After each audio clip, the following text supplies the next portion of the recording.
It's the second week of the high school football season in Minnesota. Tonight on Channel 12, the North Suburban Conference matchup as the Benilde-St. Margaret's Red Knights come to New Hope to take on the Robbinsdale Cooper Hawks. From Cooper High School, John Jacobson and Joe Moline for tonight's telecast. And Joe, both teams coming off non-conference wins a week ago. Benilde going up to Albany and Cooper opening with a win here against Marshall High School. Yeah, I think both teams feel really good about their week one performances coming away with the W. They know they have things to work on. They want to iron those things out tonight because tonight's a much harder game. It's a conference game, but again, coming away feeling good about last week with some things to work on. Benilde-St. Margaret's 5-5 a year ago, but they return a lot of players, especially at the skill position. Keaton Studser, their starting quarterback, is back. He's got his receivers back, his starting tight end. They are loaded offensively. Yeah, he's in his third year as the starting quarterback, and that kind of experience is really big for high school football. You don't get a chance to have that very much. And in the kind of offense that they run, it's really an advantage to their team with the up-tempo style they like to play. He's one of the best quarterbacks in the conference, and it's going to be a treat here tonight to watch. For Robbinsdale Cooper, they were 8-3 a year ago, but Joe, they graduated a ton of talent from last year. 25 seniors graduated from 2012. They only have two guys back that were varsity starters last year, including Kayvon Hawkins, who's a terrific weapon on offense. Well, a couple of things I want to mention about that is Cooper Hawks graduated 25, and they had a great year last year, and the best year under Coach Howard in his program. But it speaks to his program a little bit that he's excited about this year. He thinks they have a lot of good athletes coming back, as big as an offensive line as he's had it for the Cooper Hawks. So a lot of exciting things happening despite all those losses. So what do you expect here tonight between these two teams? Well, I think you're going to see a Benilde-St. Margaret's offense that's going to be really not looking like a second-week offense. They're going to be up to speed because of the experience that they bring back. And Cooper has athletes that Benilde-St. Margaret's isn't so sure that they're going to be able to keep up with. So both teams has their advantages. Which one can exploit that tonight will probably come out ahead. Red Knights and the Hawks will kick it off in a moment from Cooper High School. Channel 12 football coming up next.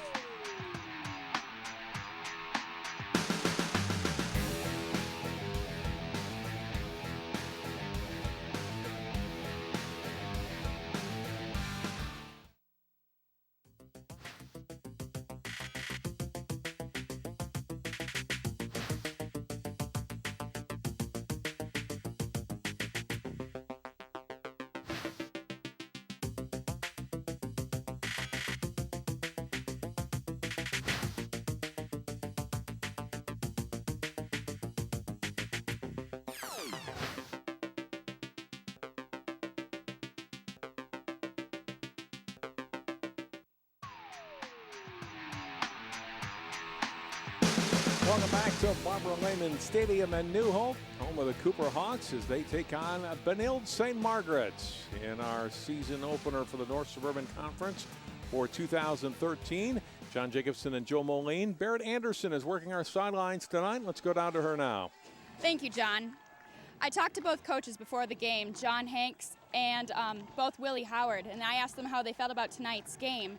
John Hanks said that their team had done a little pregame yoga as well as they had an opportunity to show how they're going to shine tonight on the field by focusing and looking forward to tonight's game. Not only is Benilde preparing for tonight's game, but Cooper was as well. There was a lot of opportunities for leadership, Coach Willie Howard said, and I'm looking forward to seeing how they're going to do tonight. Thanks very much, Barrett. And yeah, Coach Howard talked to us about that, Joe, with that big senior graduating class that we mentioned. He said, I don't see it so much as a loss. Yeah, they're great players. Here's an opportunity for younger kids to shine and take some leadership roles on this year's team. Yeah, and almost as a good situation for a lot of those kids rather than them really relying on, the 5 or 6 returning seniors that are coming back. There was a lot of positions opening, and that can create a lot of good, healthy competition among the program, and that appears to be what happened here at Cooper. Did you do much yoga when you played at St. Thomas like Coach Hanks and Coach Krieger and the Red Knights apparently did? Not for football, but I had an English professor that was really keen on doing it right before we got into discussing our literature. Cooper will receive the kickoff tonight. LaFonte Taylor, Philip Howard back deep to receive for them. Matt Arneson to kick off for Benilde-St. Margaret's. Benilde in the white and red, and Cooper with the navy and orange, and new orange helmets this year.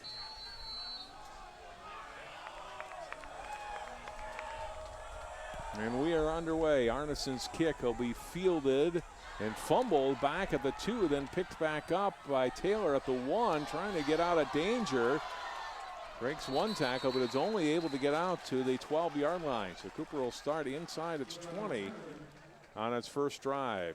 Look at it again, Joe. And take a look at 11, Sam Lynch here. After the ball gets recovered, watch a Lynch, number 11, one of the returning defensive starters on this Benilde-St. Margaret team, stay at home. He's the one that makes the tackle. A lot of times on a botched play like that, the defense tends to suck in. He stayed at home, made a good play right there, and kept Cooper pretty deep inside their own territory. So first down and 10. We'll see two quarterbacks play tonight for Cooper. Luke Lindquist gets the start. We'll see Rashik French play as well tonight. But it's Lindquist getting the start out of the shotgun. Hand off inside and out to the 15, out to close to the 20-yard line, and still going on a gain of 8 yards and a good first down run for the Hawks, as it's taken for a 7-yard carry. I mentioned that competition that really opened up on this entire Cooper team, and it's really an example too at the quarterback position, where he says two players have worked so hard in the offseason, so hard in their time here at Cooper, that they deserve the time at quarterback, sharing some time. Second down run, and Benilde's defense is ready for it this time, and they make a stop for a loss of 1. Stop made by Jared Tate, senior defensive lineman.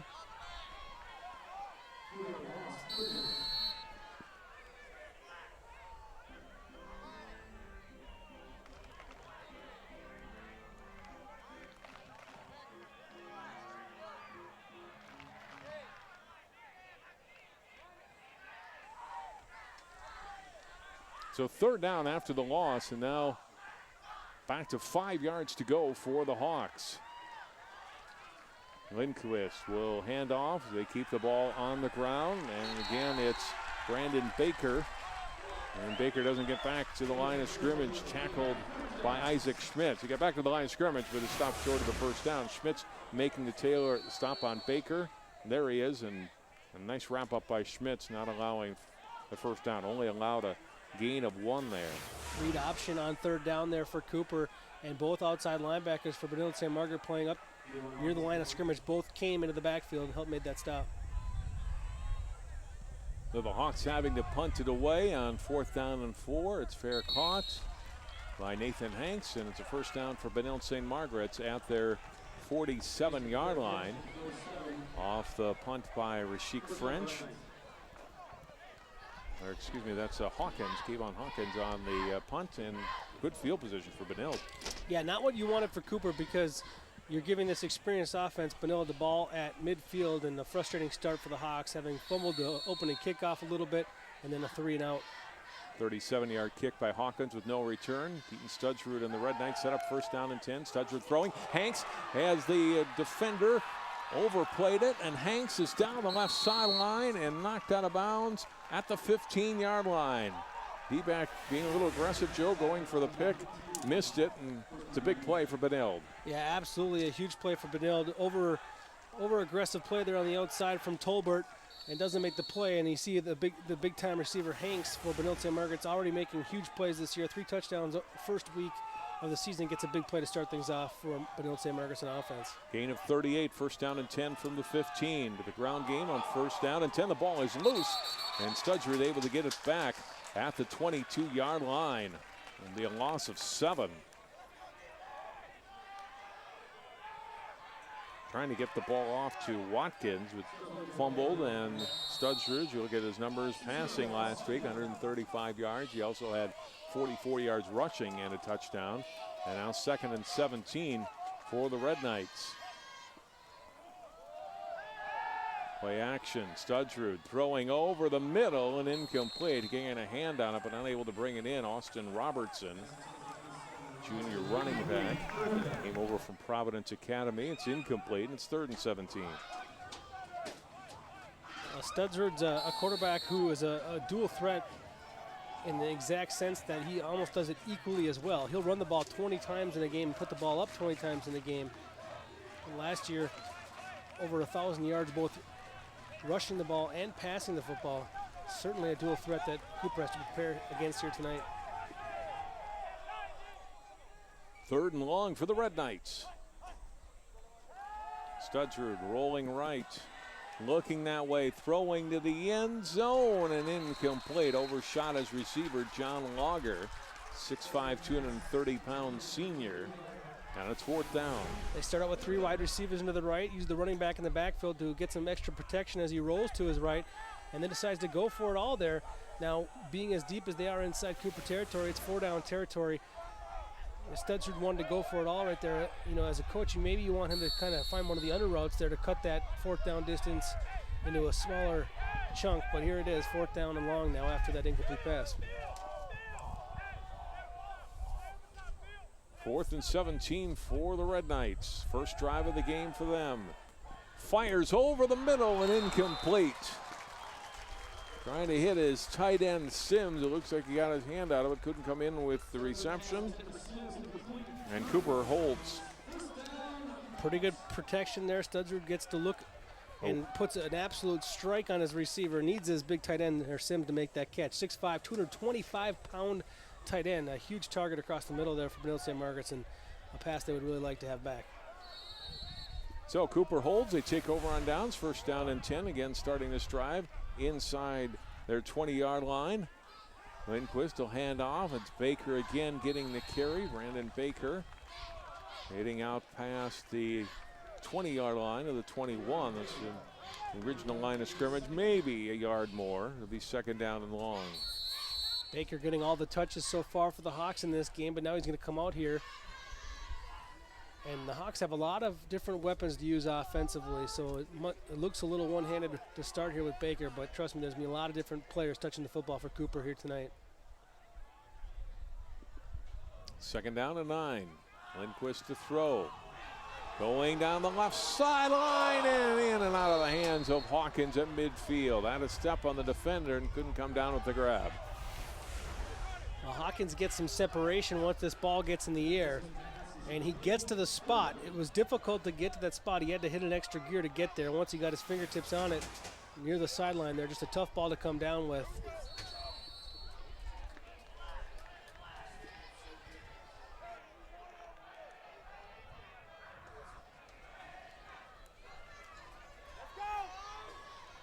Third down and 9 for Cooper.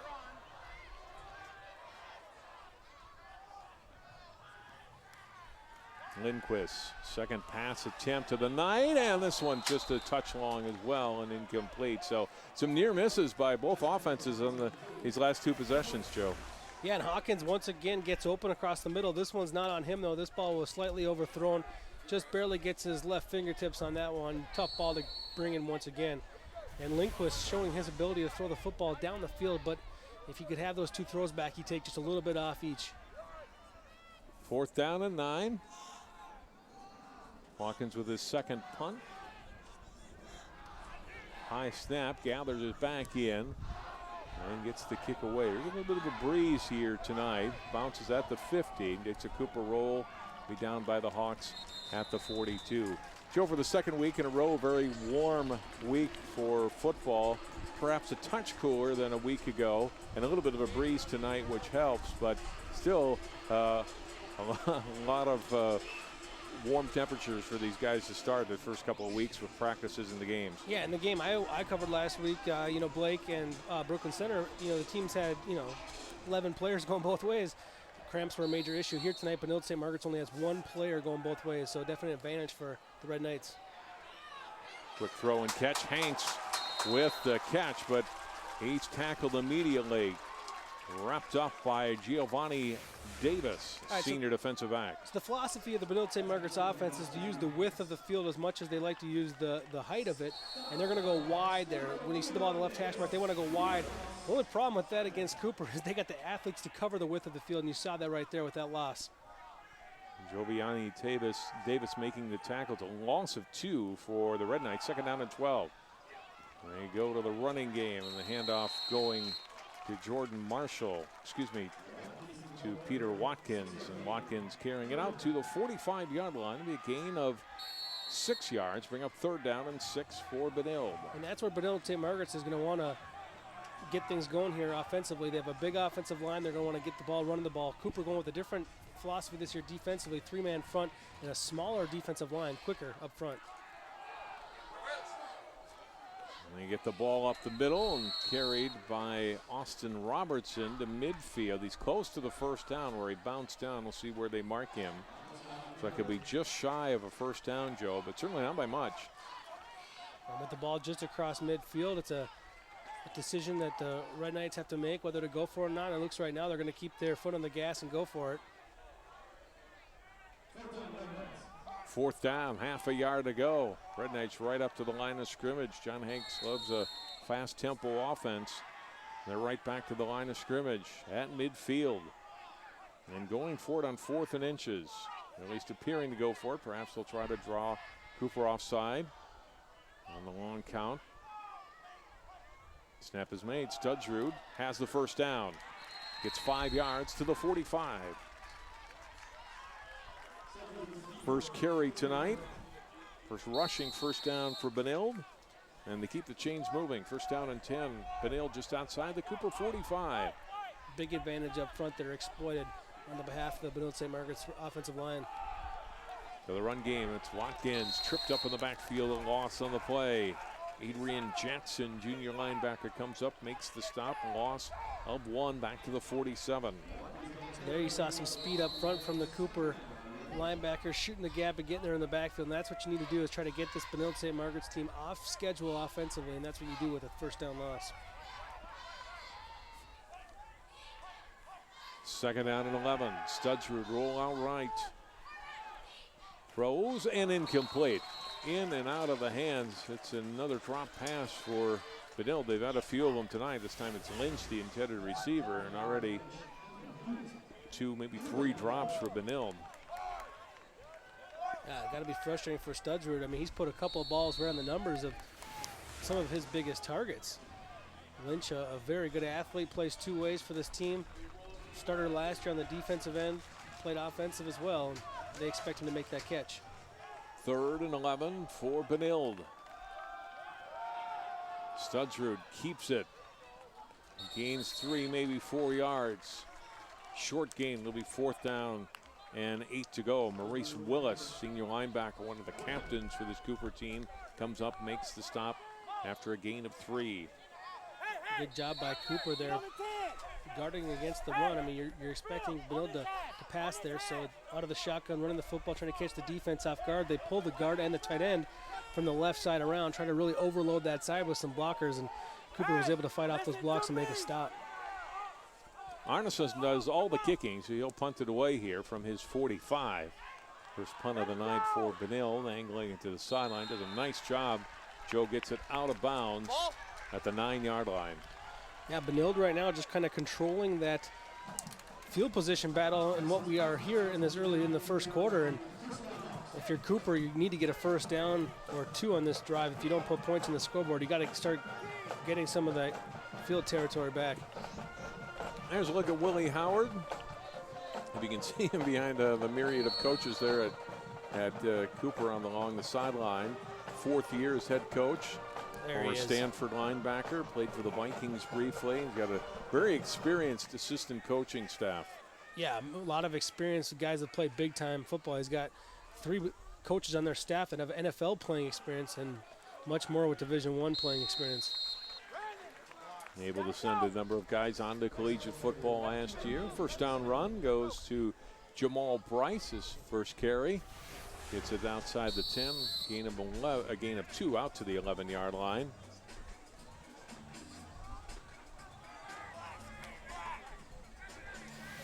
Another tackle for Jared Tate.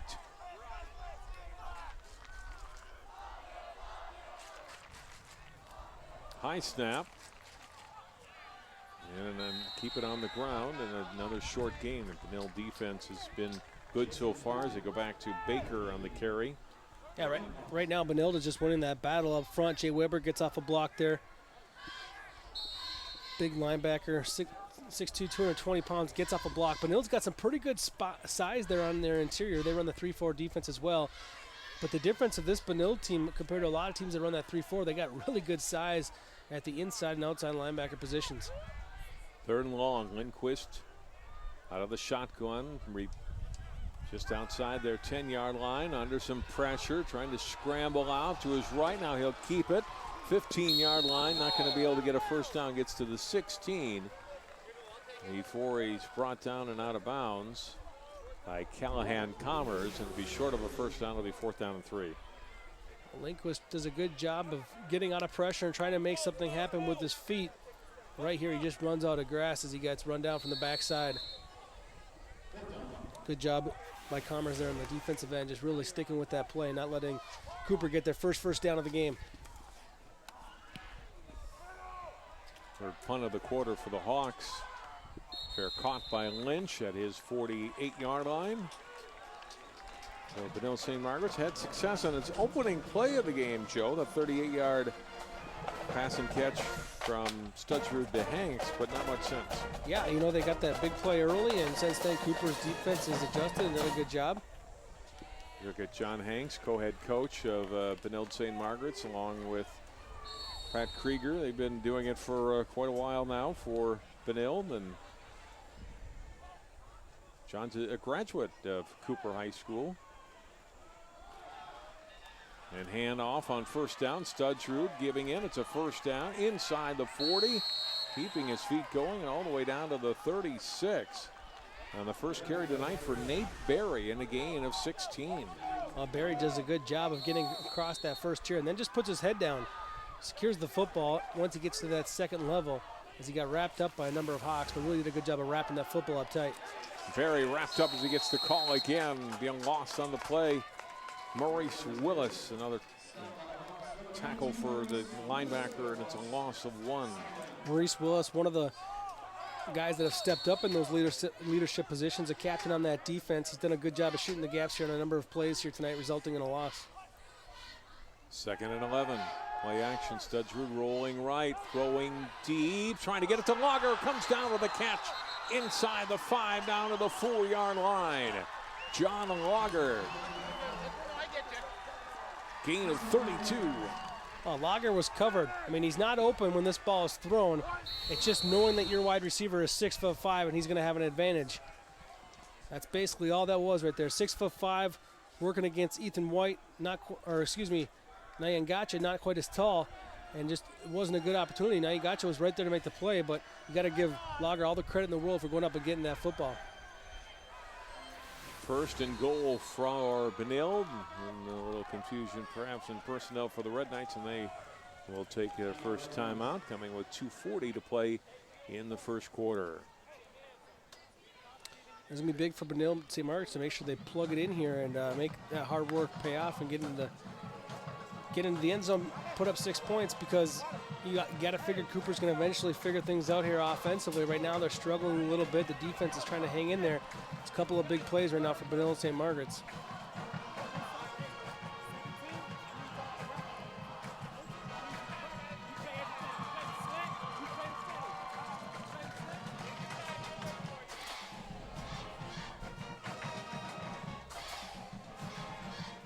Good turnout tonight, Joe, for both Benilde-St. Margaret's and Cooper, for fans and students alike.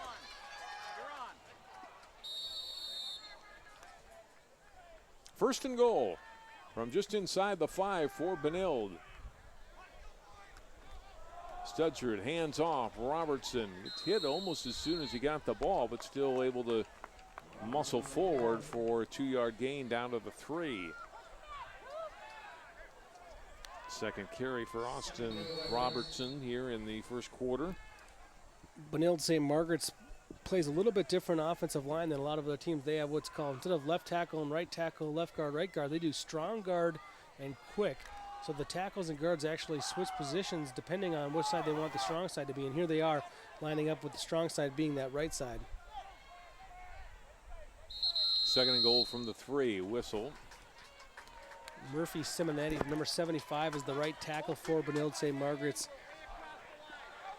He goes 6'5", 300 pounds, and he'll be the guy that you'll see on the strong side. First penalty of the game against the Hawks. Half the distance will bring it down to just outside the 1.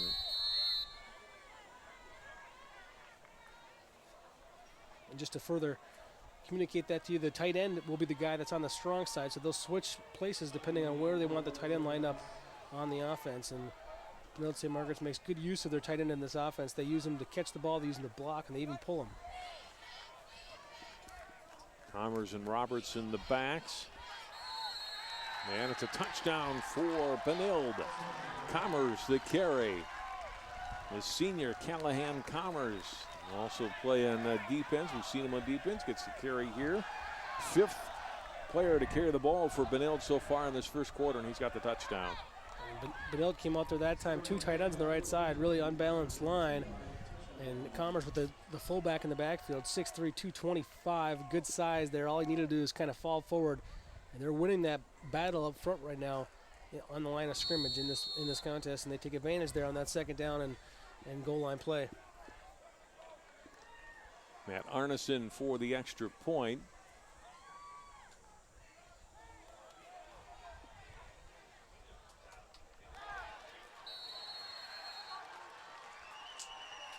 And they go for 2, and it's 8-0, Joe. Yeah, Benilde gives them that look that they're going to, a lot of times you'll see the line up on the left side there. Take a look at the touchdown first, though. Here's the fullback dive, just simple play right up the middle. Line gets a good push. Fullback just needs to follow his line. There again, you get a good view of who won that battle right there. You see Benilde-St. Margaret's defensive lineman back on their backside, blowing off the line of scrimmage. That's just a great job done by the offensive line of Benilde. There you see Arneson, who's lining up to kick, instead getting up and running it in is Studs Root from 2 yards out.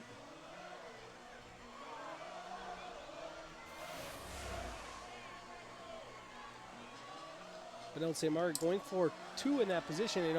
It's one of those things where I think that you want to put that on tape. You want to see if you can execute it early on in the year, but you always, when they play Cooper, things get kind of wacky and these games get out of hand. Last year, these 2 were scoreless in the first quarter, and somehow the rest of the 3 quarters, they managed to put up over 90 points between the 2 of them. And a 49-42 victory for Benilde. So they expect these games to be kind of funny, go both ways, and come down to the wire. So a 2-point conversion can be a big difference maker in a game.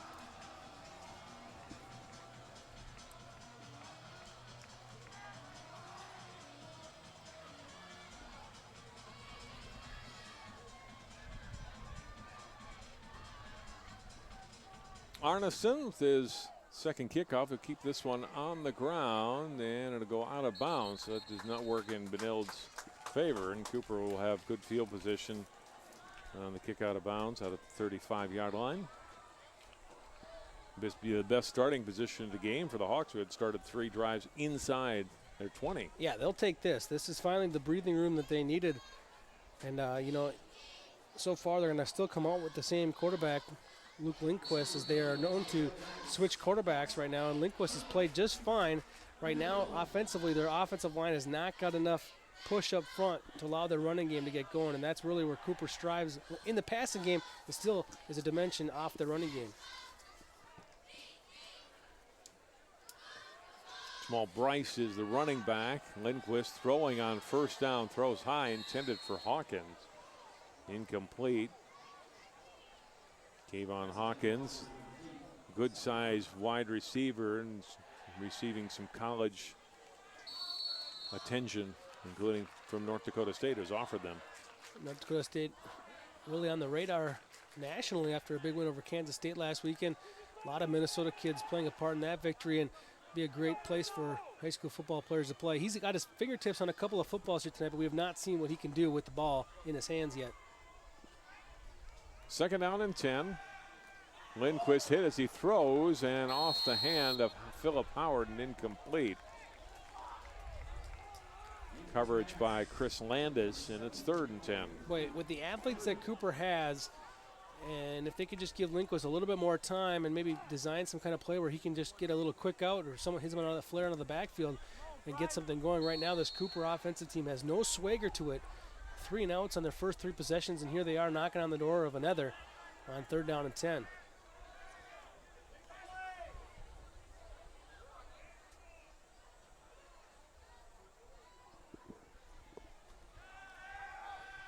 On 3rd down, Lindquist has time to throw, but throws too high for Howard, who was open over the middle. But here mailed the throw. Lynch defensively there, but Howard was open, but the pass too high.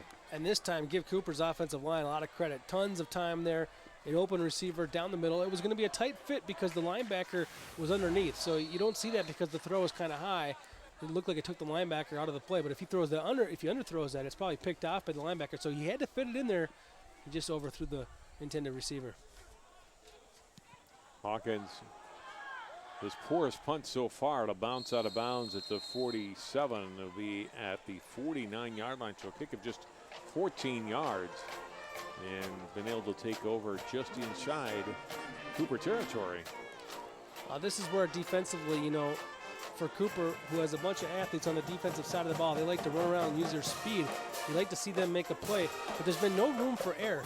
They're always starting near the 50-yard line or the Benilde-St. Margaret's 40-yard line. They only have about 60 yards behind them. As a defense, you want to be the aggressor. You want to start deep in the offensive territory where you have some room to breathe. First down at 10. Studsrud following is back in front of him. He carries for 4 yards. Quarterback keeper, his third carry tonight. Second down and 6. Now, I like the patience that Studsrud runs with. He's not really trying to break the big play when he runs the football. He's just trying to duck his head in there and do exactly what he did there on first down, pick up 4 yards. Second down, he'll give to Nate Berry. And he'll fall forward to the 40-yard line, inside the 40 perhaps by a touch. That'll be third down and very short for the Red Knights. Saw Berry get right behind the pulling guard, Blaze Fitzgerald there, nearly riding his backside as he went up through the hole. Rode him almost all the way to a first down.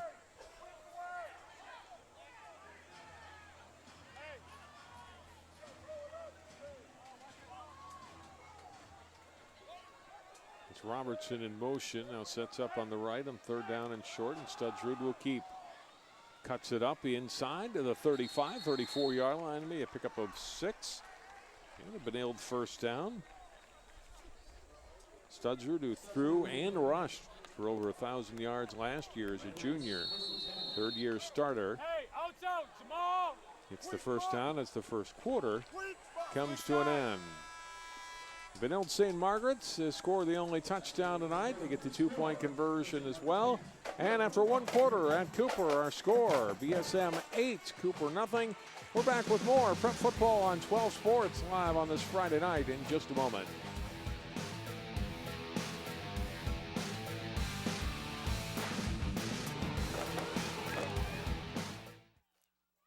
Osseo, Crystal, and Plymouth. Channel 12 is your local source.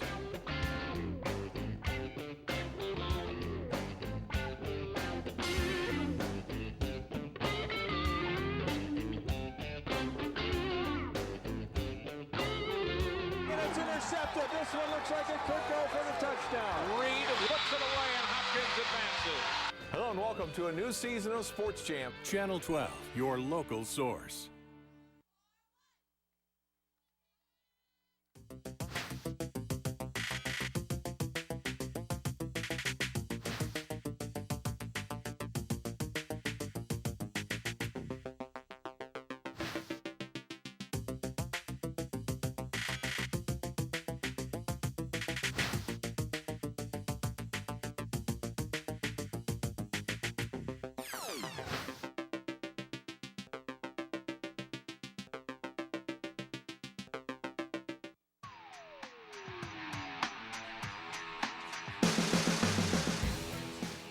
Hello, with Barrett Anderson and Joe Moline. I'm John Jacobson. Welcome back to Channel 12's coverage of high school football with 2 of the 2013 season. Benilde-St. Margaret's and Cooper, North Suburban Conference game last year for the North Suburban Conference. Joe, Cooper will be going into the Metro West next year, and Benilde right now without a home as far as conference. They will need to be placed by the State High School League if they're not accepted by any one of the conferences that they've applied to. Yeah, and the one change again this year, these two teams are no longer in the same section. They're, Cooper playing up in 5A and Benilde in 4A. And both of them, I looked at the section pairings, both of them have pretty difficult challenges to make it through there. Benilde has De La Salle in its section, Cooper with some very good teams in its section. First down and 10 for Benilde as we start the second quarter at the 34. First down throw and a big hit. Hanks unable to make the catch. What a hit.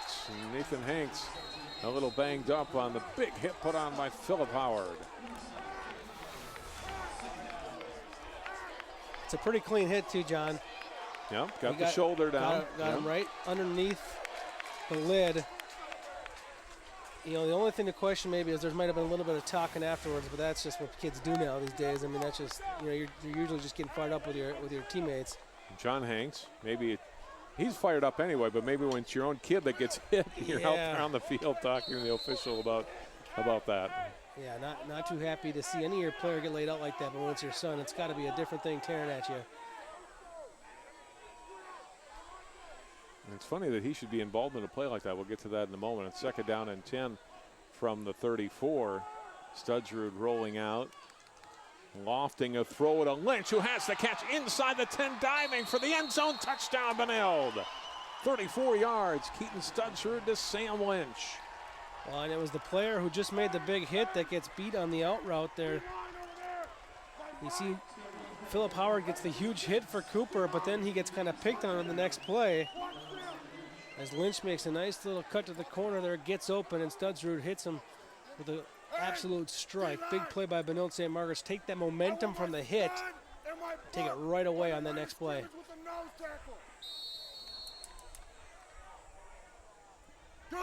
Barneson will line up for the extra point again. We'll see if they follow through with the kick or if this will be another fake.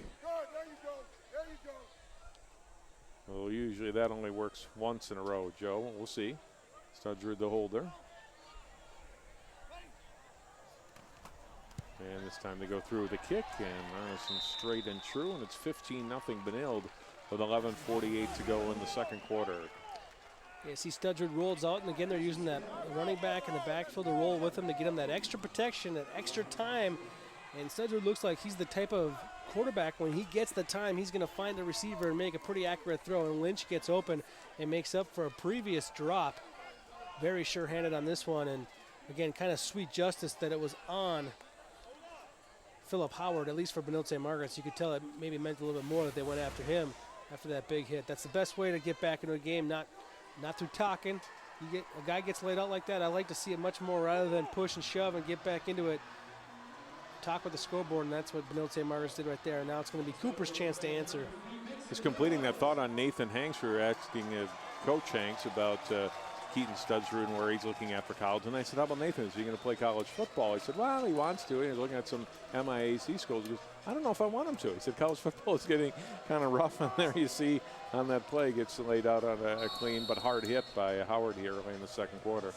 Interesting to hear a football coach who gets worried about the health of his own son and the hits that are taken. I mean, if anyone sees it day in and day out, it's a football coach. And if they have hesitation, you know what other parents feel.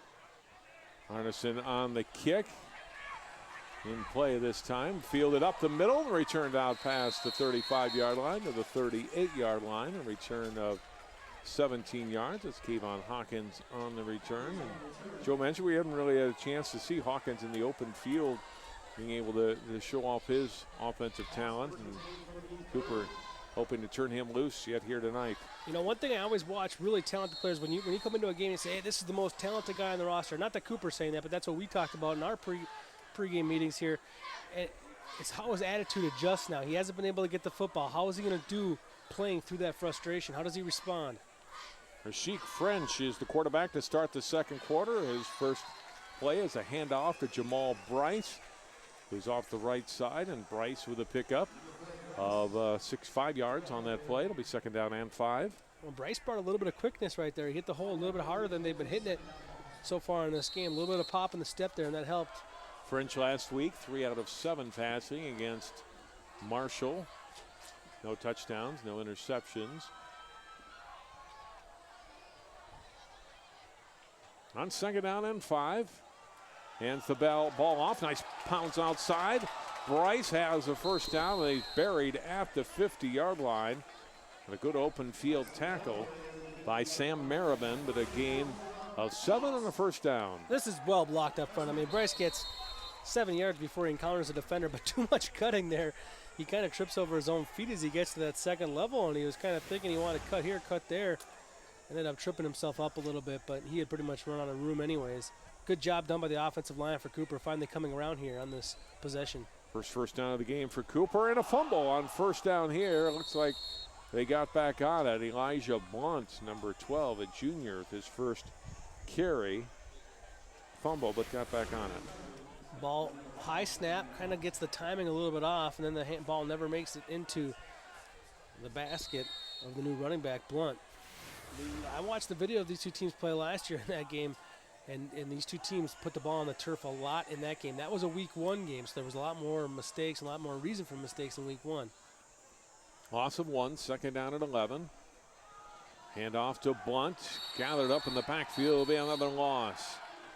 Callahan Commerce, and they had help, and it's a loss of 2 and set up 3rd and 13. Commerce is having a nice game right here, but you saw him come. I mean, he's just coming.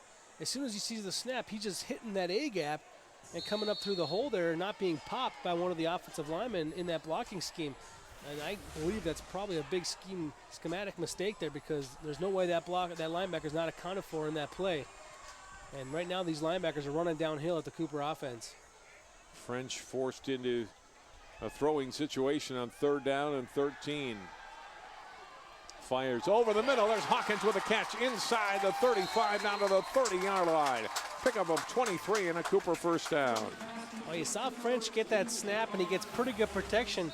And he just, you didn't really see a lot of confidence in that throw. He kind of aims and throws a little bit, but doesn't matter because his receiver was so wide open. Hawkins got over the middle, secured the catch, got upfield for the first down of the half for Cooper. First down and 10 at the 30-yard line. Give is to Baker. And Brandon Baker with his 6th carry of the opening half. Fights his way for 2 yards to the 28.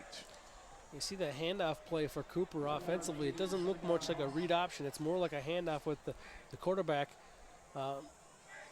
possibly setting up a play later for a bootleg. But we haven't seen the quarterback really hang on to it on a design run right now. And that's maybe what Cooper's going to have to do to keep those linebackers for Benilde honest. They're running downhill on first down. They're expecting Cooper to run the football.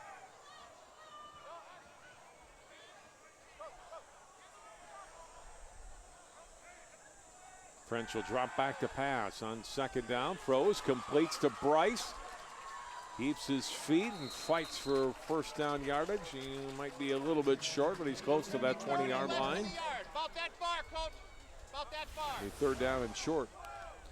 Nice job by French. Once again, an unconventional delivery. It's a little bit of a high, long delivery, but he delivers the football on time and on target, and that's the 2 most important things. And does that right there. Gives his running back an opportunity to try to get that first down. Comes up just a yard short. 3rd and 1 for Cooper. Ball sitting just inside the 21. French will give it to Bryce. Almost tripped up in the backfield, and then he is hit at the line of scrimmage and won't get that first down. Tackled by Commerce and Mikey McGill. Shea Mays disrupts that play from the get-go defensively, shooting across the line of scrimmage, slowing that play up. Doesn't finish off the tackle from that nose tackle spot, but does a good job of slowing that play down and makes Benilde-St. Margaret's defense come up with a good 3rd down stop. Now a huge 4th down play.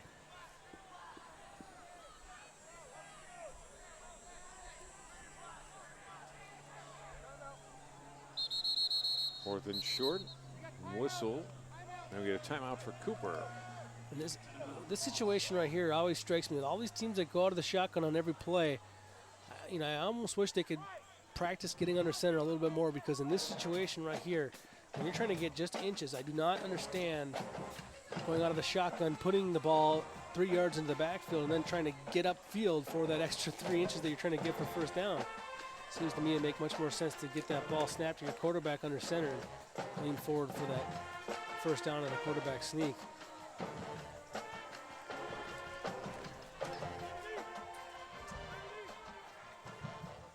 Exactly 7 minutes to go here in the first half. Benilde with a touchdown in each quarter.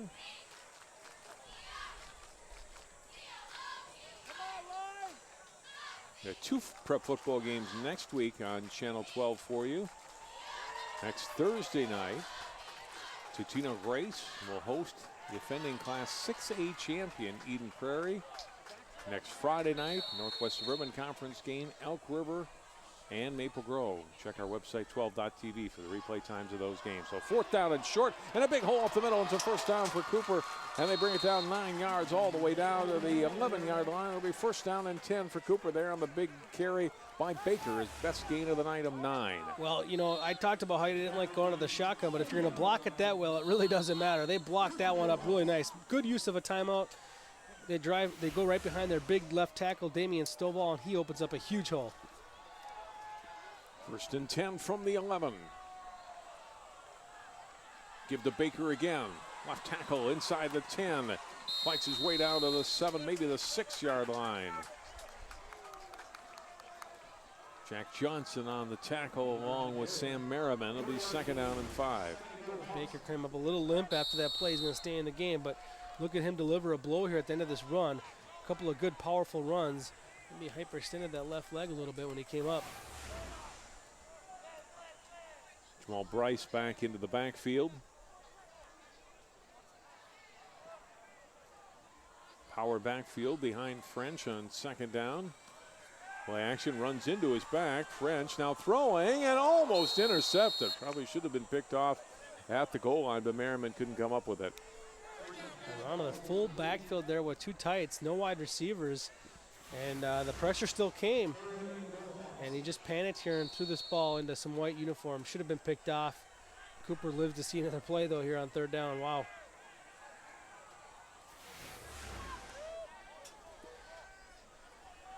Merriam going to be thinking about that one a long time here, especially if Cooper's able to plug this one into the end zone as they take a timeout.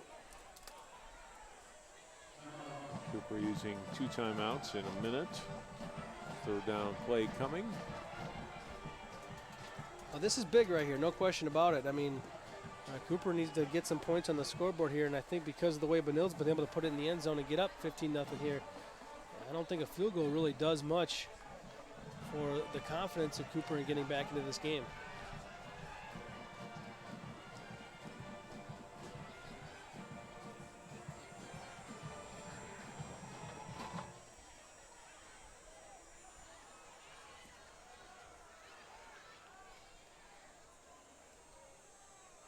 Nice night for football, Joe, and Cooper looking to get a touchdown here, cut that lead in half. Yeah, it's going to be big. I mean, you got to remember Cooper started off the game with the football and went 3-0. So, you know, Benilde's getting that ball at halftime, and that puts a little bit more pressure on you, you know, knowing that Benilde's going to get the ball back here with some time left in the 2nd quarter and then get the ball to start the 2nd half.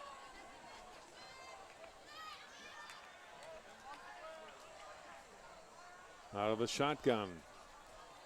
French looking, he's got a man open. No, and Hawkins couldn't come down with it. He turned the wrong way, or the throw was on the wrong shoulder. Either way, it's incomplete and 4th down. You know, it's almost like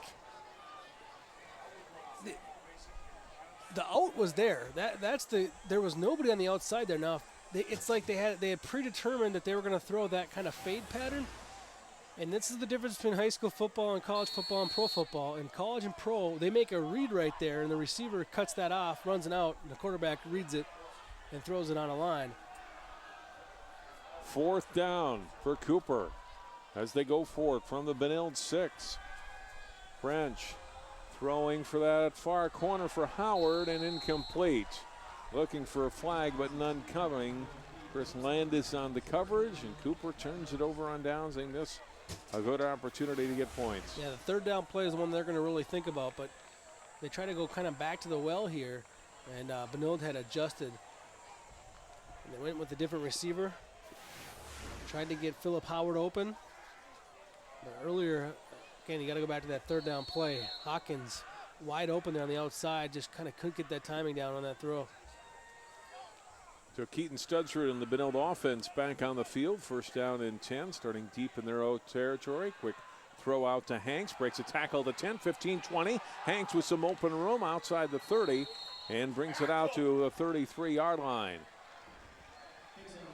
There's Benilde-St. Margaret's using the width of the field. Ball's in the right hash. They're going to throw it out to the far left side of the field.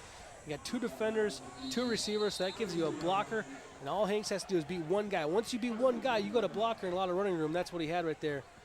And eventually it took the help and a good angle from Maurice Willis to run that play down. Gain 26. Nathan Hanks last week, 121 yards receiving on just 5 catches, Joe, and 3 touchdowns in that win against Albany. That's a big week. And Hanks looks like he's going to be able to put up that kind of numbers this year with the nice little combination the two have, and he's able to make some plays after the catch. Peter Watkins with a gain of 5 on 1st down and 10. They'll go back to him again. And Watkins has a 1st down. Plows out to the 47-yard line and a gain of 9. Benilde's responding really well. They get the big defensive stop inside their own territory. You got less than 6 minutes left on the clock. That's a lot of time for an offense like Benilde-St. Margaret's, and here they are already at midfield. Watkins will get the carry 3rd time in a row, and another big chunk of yardage ripped off down to the 47, gain of 6. The gains of 5, 9, and 6 in their last 3 plays for Benilde. They feel like they got the Robbinsdale Cooper Hawks back on their heels right now. 2nd down and 4.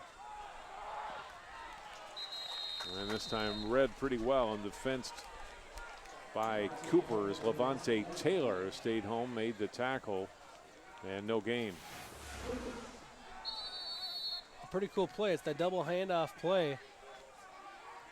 Robertson, the ball carrier. Nice little counter play from Benilde-St. Margaret's. Cooper adjusted well and made the stop.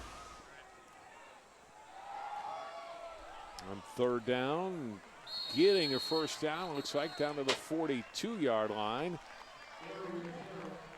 is Nate Berry. That's a gain of 6. Blaze Fitzgerald gets a great kick-out block right there. He's going to be the quick guard, left side guard on that play. And he's pulling a lot in this football game. You got to be a pretty good athlete to be pulling as a guard as much as he is, and he did a good job kicking out that block. 1st down and 10 from the 42. Studsrud keeping, and he is dropped back at the 44, a loss of 2. People blew that up pretty well at the line of scrimmage, and they come up and get the tackle for loss. Robert Johnson, wrapping him up for the loss of 2. Good penetration to the outside there by the Hawks, stopping them. You expect after a play like that, but they'll probably hit it to the air. 2nd down and 12. Looks like the Hawks might have jumped.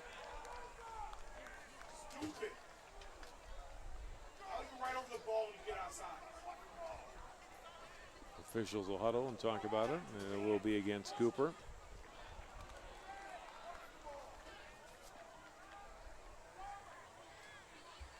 Must have been a pretty good hard count there from the quarterback, though, because really threw a couple of players off up front there.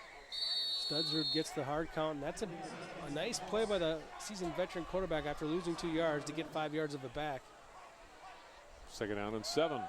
Studsrud looking left, fires a nice out to Hanks. 1st down, 30, 25-yard line. Hanks wrestled out of bounds at the 20-yard line. See why Studsrud's one of the best quarterbacks in the conference. Look at the way he puts the ball on his receivers. I mean, that one right there, right in the midst of his receiver, in stride, so that his receiver can catch the ball, get upfield, get that 1st down, and get more yards. He was out of bounds further upfield, so it's the 26th, the line of scrimmage. 1st down run to Nate Berry. He's inside the Cooper 20-yard line down to the 18, and a gain of 8. Running game really starting to work wonders.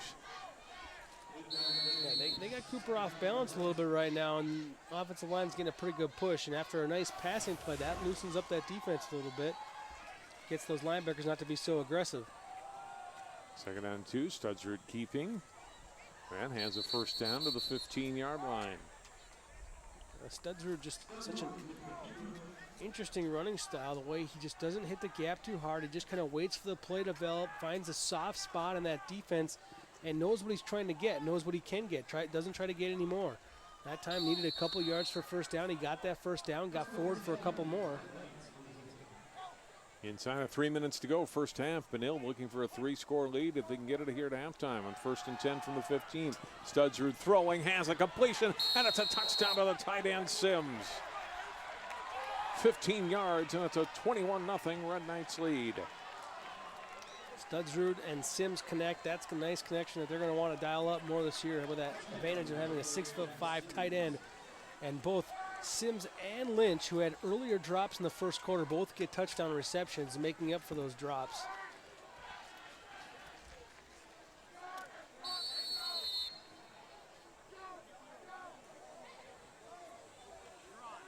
Arneson on for the extra point out of the hold of Studsrud.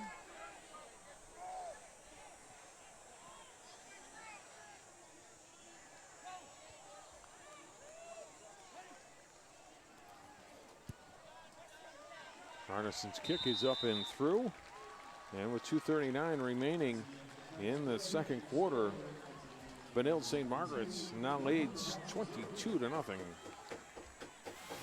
Take a look at the protection he gets up front first. Good blocking up front. You get the rolling lineman pulling. John Cato coming with him, giving him that extra protection, little security blanket. And no one really rushing the passer to get through there. So there's no pressure on Studsrud. He gets to just dial in on his receiver. Finds his tight end across the middle.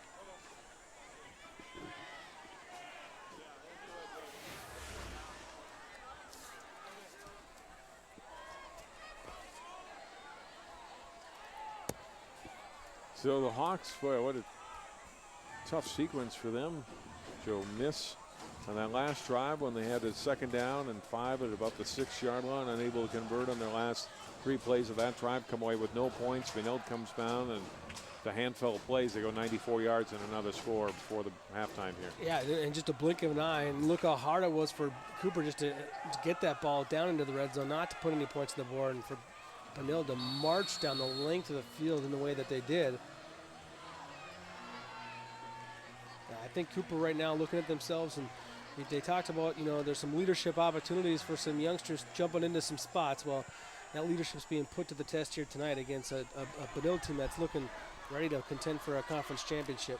Philip Howard on the kick return and brings it out to the 33-yard line of the Hawks. So they've got 1 timeout remaining. 32 left in the half.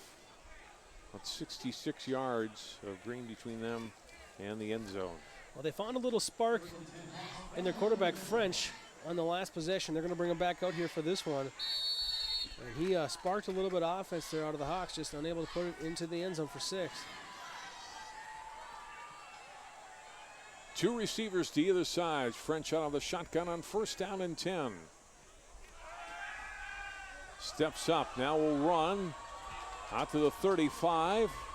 Breaks 1 tackle, gets out to the 39. It'll be a gain of 5. Well, it's a good play to run on because Benilde looked like they brought some pressure from the outside, and it got picked up pretty well. Take a look at the Cooper offensive line. They're pushing them all by their quarterback. He gets upfield. He gets away from the linebacker who was at home there. That was Jay Weber, who couldn't quite catch up, but then Weber makes up for it later on.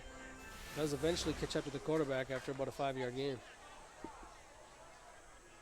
2nd and 5 from the 39.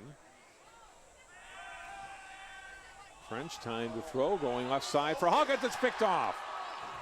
Intercepted by Sam Merriman, short of Hawkins. And Benilde gets the turnover. They'll take it 1st down and 10 at their 38 on the interception by French. I think French locks in on a receiver that's probably not open here. Trying to get it to Hawkins. Yeah, Hawkins is covered. Safety coming over to some help. The play's just not there. French, unfortunately, in 2 areas right there. Not with the experience to really read that play, to not throw it, and then looked like he maybe lacked the arm strength really to get it all the way to the outside there where it needed to be.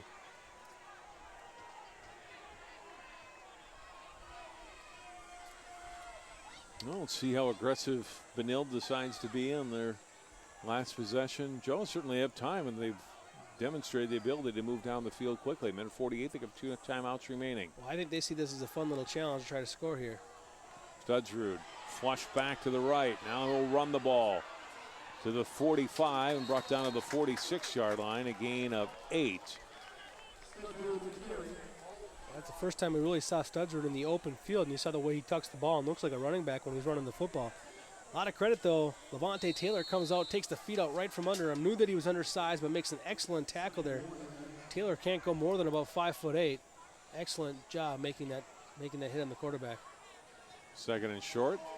Studsford handed the ball off. It looked like he had held it, and instead in the delay and holding the ball for a moment was Peter Watkins before taking off.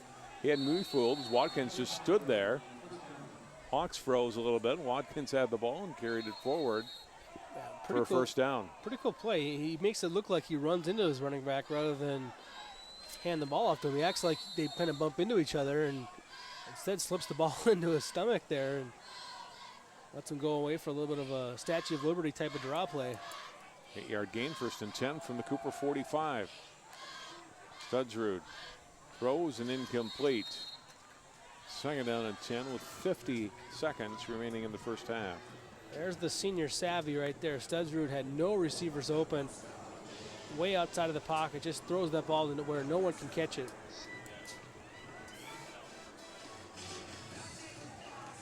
.23 rushing plays so far for Benilde-St. Margaret's, 13 pass plays called. Again, they have 2 timeouts left.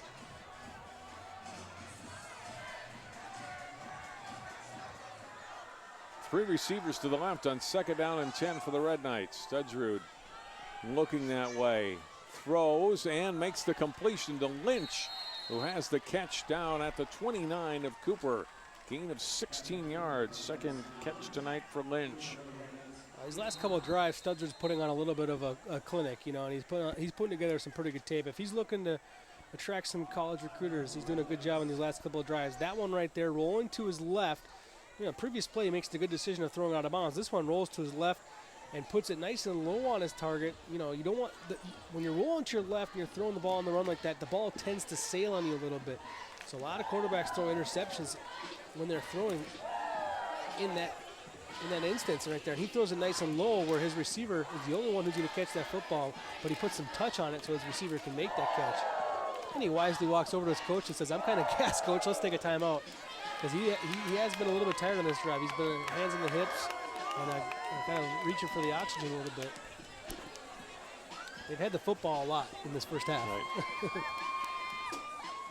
We got a 1st down and 10. Those are the football just inside the Cooper 30.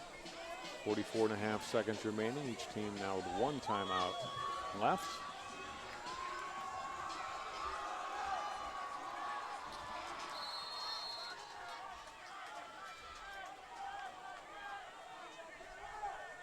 Three receivers to the right now. The ball on the left hash and 1st down and 10 for the Red Knights. Studsrud forced out right, breaks away from a couple of Cooper players. Still on the run, now will fire back toward the end zone to Sims, who can't make the catch. Go get the ball, Sims. Jamal Bryce on the coverage at Sims. That was one that he could have had. Yeah, you know, he's a big body, big tight end. Studsrud fighting for his life right here. You know, if you're on the Cooper your side, you're just so frustrated. You're like, tackle the guy, come on, get him. If you're on Benilde, you're thinking he's pulling off a miracle here, and he throws it across his body, sees the open receiver, and his big guy tight end's just got to go get that football. If you're Studsrud, you say, I did all that for an incomplete pass, come on. 2nd down and 10, that play 12 seconds, 32 seconds to go. Studsrud firing right, has his man Lynch inside the 10. It'll be a 1st down and goal. A gain down to the 8-yard line, a pickup of 22. Yeah, he's putting on a pretty good show in this possession, which you say, John, look at him drop this one in here to Lynch. I mean, that's some serious touch right there. Lynch had to slow down just a tad bit. Well, gets him open, finds him, drops it in there. Benilde-St. Margaret's trying to put one last one in the end zone before half. 1st and goal from the 8, 25 seconds remaining. Benilde 1 timeout left. Handoff up the middle, touchdown. Benilde-St. Margaret's Austin Robertson for the score. 2nd touchdown of the season for Robertson. It's 28-0 Benilde. Well, what Benilde-St. Margaret's has done here in the last 6 minutes, pretty impressive stuff. I mean, Cooper, inexperienced, yes. Tired, yes, indeed.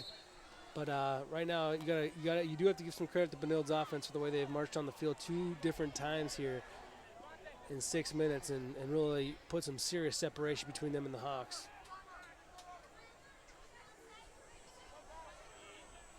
Marnison on for the extra point.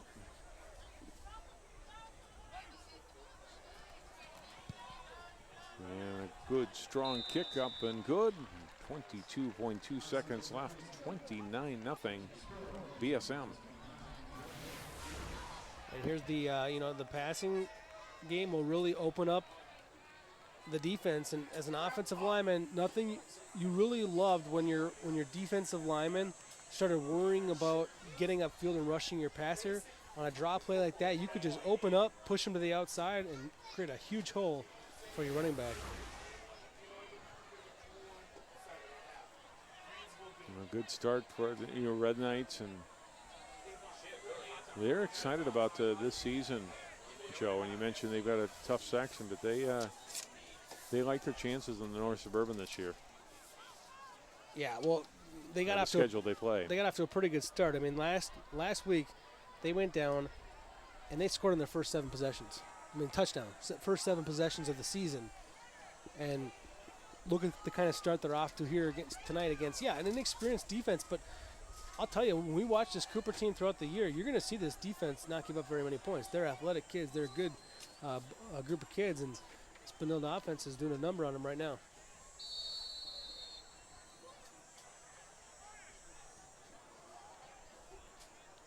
Arneson's had a busy first half.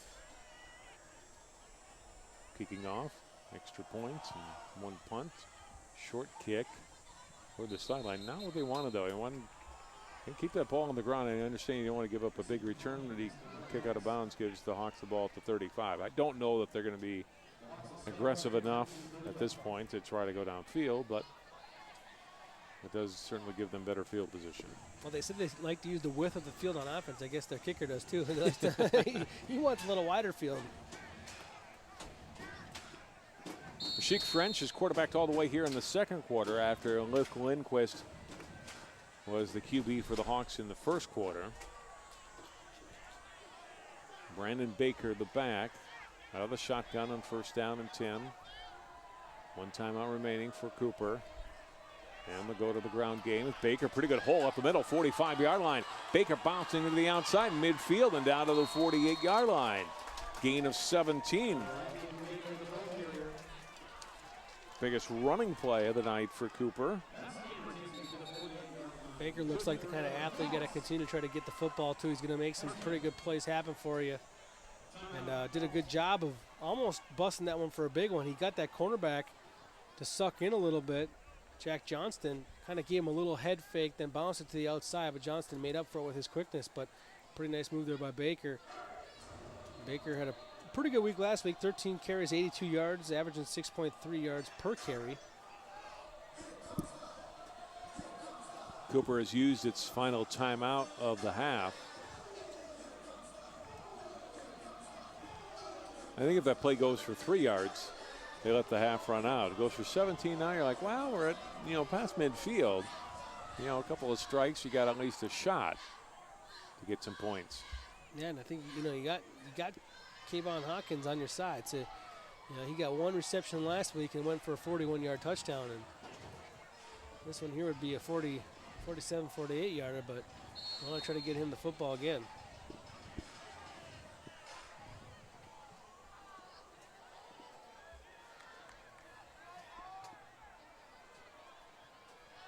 Rice throwing and completes it to Hawkins. Out of bounds at the 38. That's a nice 10-yard pickup, Joe. And that's the thing I think, one of the things, Cooper has plenty of things to work on, no question. They wouldn't argue with me.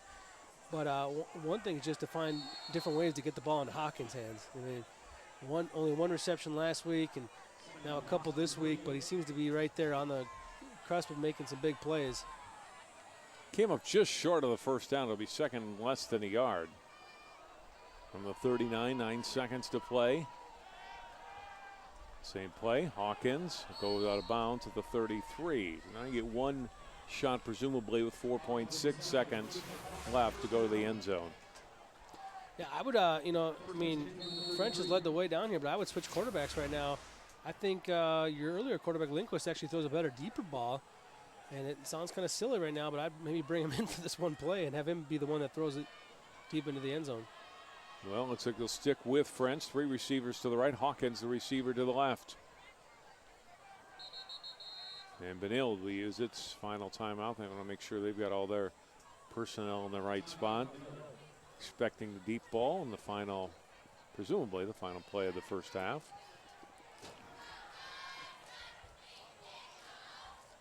Yeah, Benilde, you got a nice lead. You don't want to give up a big play at the end of the half, Joe, like this, and let a team drive down the field in 30 seconds and score on you. Nah, in defense, you're always trying not to let anyone score on you. Right. You want that shutout. So I mean, the one thing the question defensively, are you going to sit back and more of so many guys you can defend the goal line with and knock the ball down, or do you try to get some kind of pressure by maybe bringing a backer or two to not give French and the Cooper Hawks all day long? So that's the only kind of question as a defensive coordinator you kind of have to ask yourself here. What kind of scheme to bring at them defensively? It looks like they're really going to back it up from the secondary standpoint.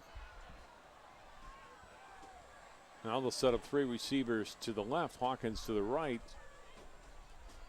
On the final play of the half. Ball thrown deep, overthrown, and it's intercepted. Got some pass interference, though. The flag is down. Yeah, it looks like it might be on Cooper, though. Yeah, that's French again, inexperience. He throws it to where all the defenders were, and he actually had his top dog. Hawkins actually ended up with one-on-one cover down the middle.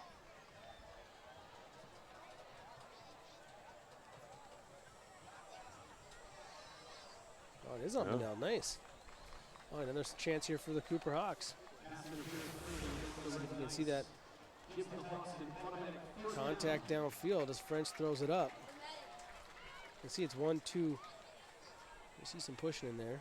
Because Lynch came up with the interception, but the penalty, I believe, in one of the other D-backs. So now Cooper, 1 play to go after the defensive penalty, and they're inside the 20 at the 18-yard line. Throw toward the end zone, but behind the receiver and incomplete. And that is the end of the first half.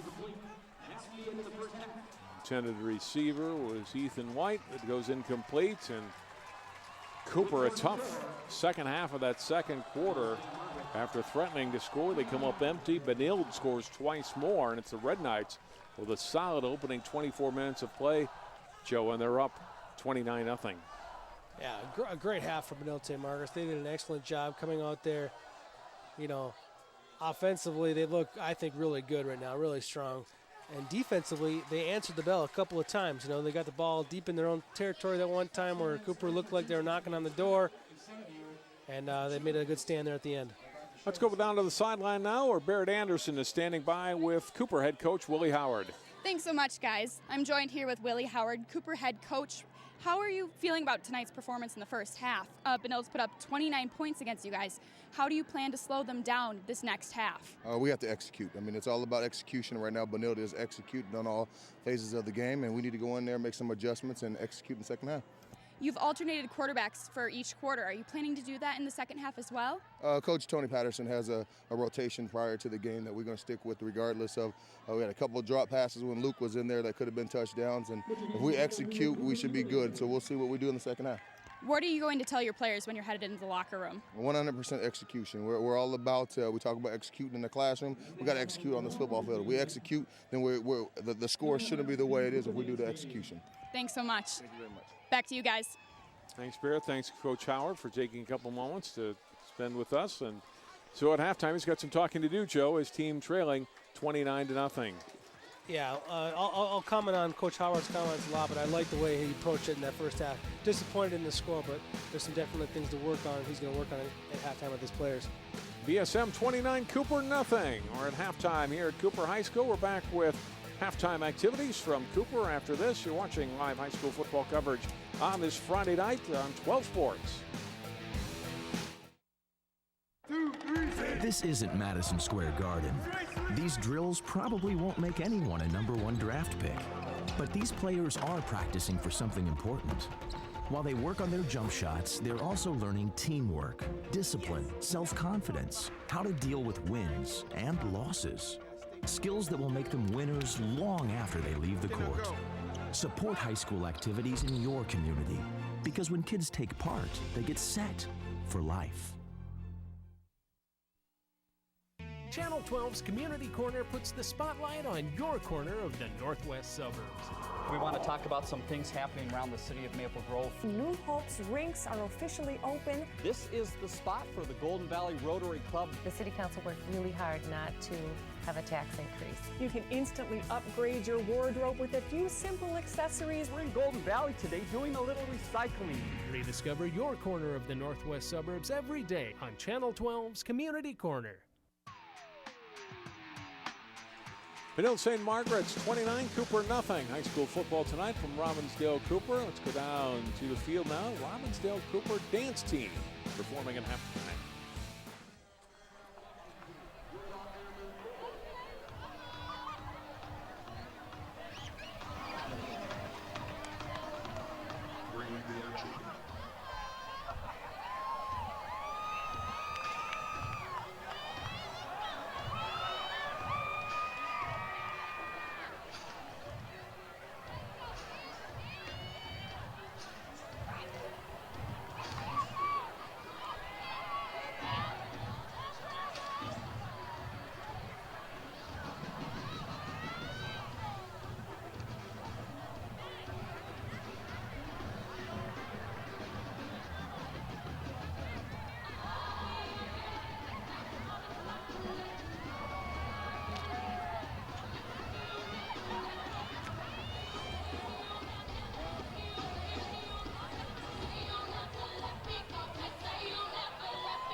Cooper dance team. Cooper High School dance team performing at halftime. We'll take another break. Benilde-St. Margaret's 29, Cooper nothing. We'll be back in a moment with a special interview with Nick Clark from the Sun Post newspaper talking about local prep football in the area. That's coming up after this timeout.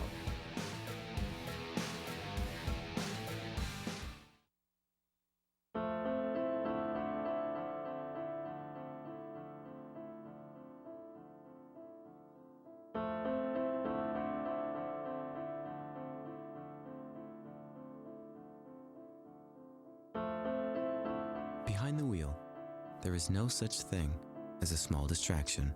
A public service reminder from the American Academy of Orthopedic Surgeons. Speak out against distracted driving at decidetodrive.org.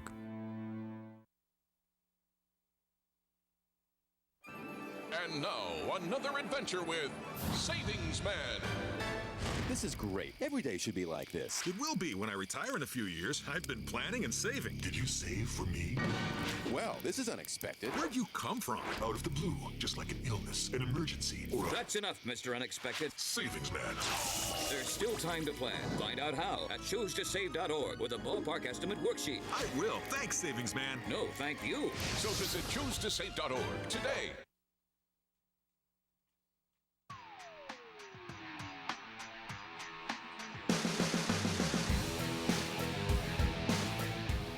Cooper trailing Benilde-St. Margaret's 29-0. Let's go back down to the field.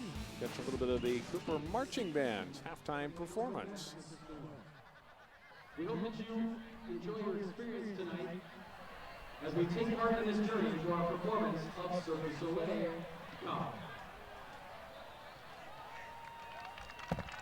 Drum majors, Hunter Fraley, Tyler Moss, and Karina Ronari. Is your band ready? Cooper Marching Hawks, the field is yours for your halftime performance.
Excellent performance by the Cooper High School Marching Band. They're trailing their Hawks football team, trailing 29-0.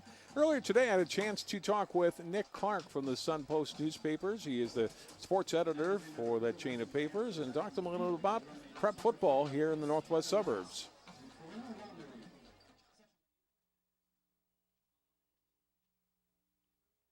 We cover 5 schools up in the Northwest Suburban Conference after week 1. Can you gain any knowledge from what we saw in the results of the first week of the local schools in that conference? Well, Osseo handled the graduation of Bridge Tussler well. I thought that's a tough road trip to go over to Centennial in week 1, and Centennial draws well over there, and it's usually a pretty tough place to play. And they're coming off an okay season as well. So I thought that was a nice victory for Osseo. Champlin had its hands full going up to Andover. Andover has some weapons offensively, and I thought the Huskies really scored at will against Champlin Park. Started the game with a big kickoff return for a touchdown and kind of rolled from there. And obviously probably the most impressive team of the week to me, Maple Grove. Armstrong has, they're growing under second-year head coach Dave Frizzell some, and they're still kind of getting used to the system he brought in. But senior quarterback, his son Quinn, has a lot of weapons. They return 8 starters on offense, and they didn't do much against Maple Grove. I mean, it was awfully impressive, 41-0, I think, or 44-0. And Matt Lombardi's building a defense up there, Maple Grove, much like he had at Wayzata. And it might be a common theme this year where shutout after shutout. The Crims are going to be the team to beat in that conference? It's tough to say as of now. We don't know much about Tino Grace yet. I know they were missing 7 or 8 starters in their victory over Coon Rapids. They weren't that impressive. They won 28-14, which for Grace standards isn't exactly outstanding. But they're going to be a threat. Osseo is a bit of an unknown. I thought Blaine was awfully impressive in week 1, beating Edina, holding on to beat Edina, and Edina came in with a game under its belt already, having played in 0 week, and Blaine, new to the scene, so to speak, in week 1 and getting used to those jitters and that sort of thing.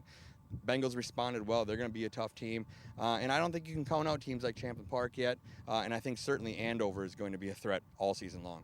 Second year of 6-class football in Minnesota, or the Class 6A, I should say. What do you think of the additional class and the large schools that are playing in that? I like the way it set up a state tournament last year. All 8 quarterfinal games I thought were compelling and, more importantly, competitive, which hasn't always been the case when you get the likes of Eden Prairie and Wayzata rolling into a tournament against teams that are just simply outmanned and outmatched. It leveled the playing field a lot a bit. I thought made for a better tournament, and obviously the Kings still staying on top, but I think it's good for high school football in Minnesota. I know a lot of people are still harken back to the days when one class this, one class that, how many state championships do we need to reward? But, you saw last year that, there is a big separation in the high-end football powers of the Metro to, some of these outstate programs. And, this kind of gives them their own tournament to play in. And I thought, overall it went well. Getting back to this game, Cooper moves into a new conference next year. What do you think of the new Metro West? I think it's an outstanding conference, yet to be completed, we should add. It's 7 teams as of now. The 2 Bloomington schools, Jefferson Kennedy, Chaska, Chanhassen, St. Louis Park, Richfield, and Robbinsdale Cooper. I think it's going to be a good mix. It's kind of some old school stuff around here, back to the old Lake Conference Red Division days, where a lot of these schools, those are old rivals, Richfield and Cooper and the Bloomington schools, and it should be a lot of fun. It'll be interesting to see how they fill it out. Obviously, the Minnesota State High School League still has some decisions to make with placement. Schools such as Benilde-St. Margaret's, Holy Angels are still kind of lingering out there, St. Thomas Academy, and there's a belief that one could end up in the Metro West. That is, unless another domino falls in another conference, and perhaps there's a public school looking for a new home too.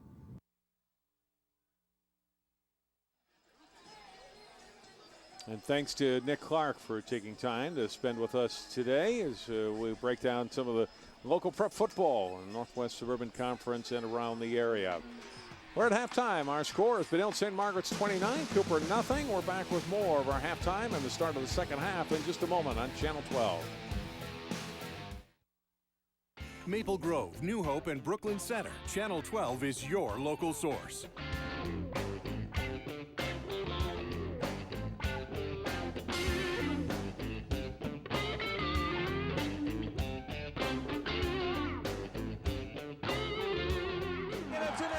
This one looks like it could go for the touchdown. Reed looks it away and Hopkins advances. Hello and welcome to a new season of Sports Champ. Channel 12, your local source.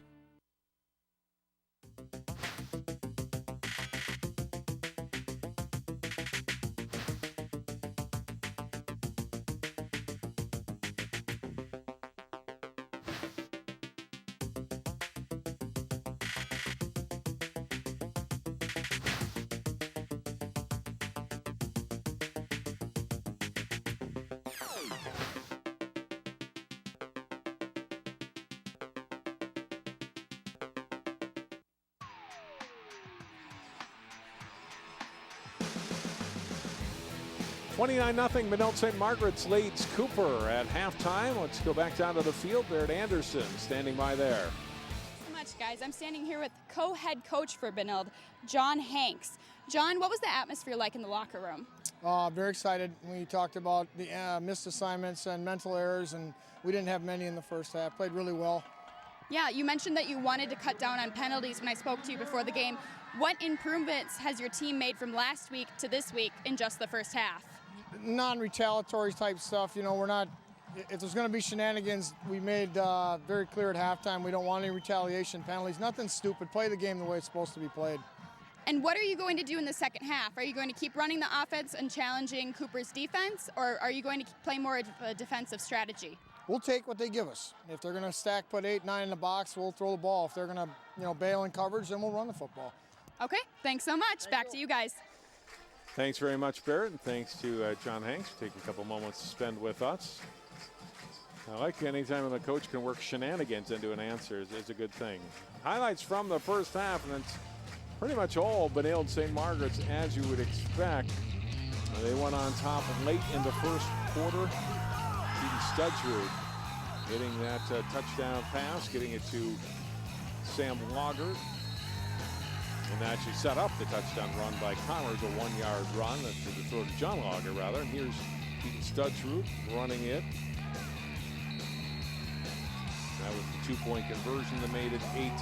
The big hit put on Nathan Hanks by Philip Howard. But on the very next play, Studsrud goes to the air, and he hits Sam Lynch for the touchdown. It was 34 yards in that play, and that made it 15-0 Benilde after the point after by Arneson. And 2 touchdowns remaining in the opening half. Sims and a 15-yard catch from Studsrud. Lynch with another big catch on the final drive. And then the touchdown run of 8 yards by Austin Robertson. So Robertson, Jack Sims, Sam Lynch, and John Lager coming up with big plays, along with a touchdown run by Callahan Commerce. Studsrud has played well. And you look at the first half numbers, and very much skewed toward Benilde-St. Margaret's. 294 in the total yards to 108 for the Hawks. And Cooper with that turnover late in the second quarter that gave the Red Knights the last 7 points. And the lead now by a score of 29-0. We'll take a break and we'll come back with the second half of play. You're watching North Suburban Conference football action on Channel 12 Sports. Think you found every hazard out here today? Think again. The spot you missed could be a killer. That spot on your skin could be skin cancer. If you're a man over 50, you're in a group most likely to develop skin cancer, including melanoma, the kind that kills 1 person every hour. That's why your best shot is to check for a spot. It's easy. Follow through and check your skin. Go to spotskincancer.org to find out how. A message from the American Academy of Dermatology.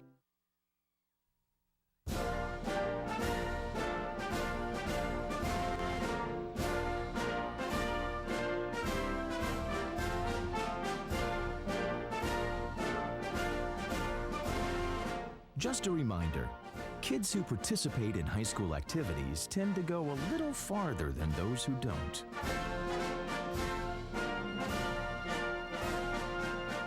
Take part. Get set for life.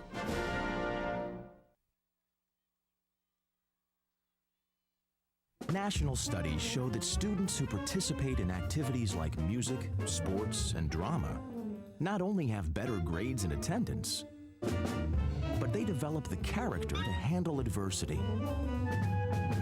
the grace to accept defeat, and the self-confidence to start over.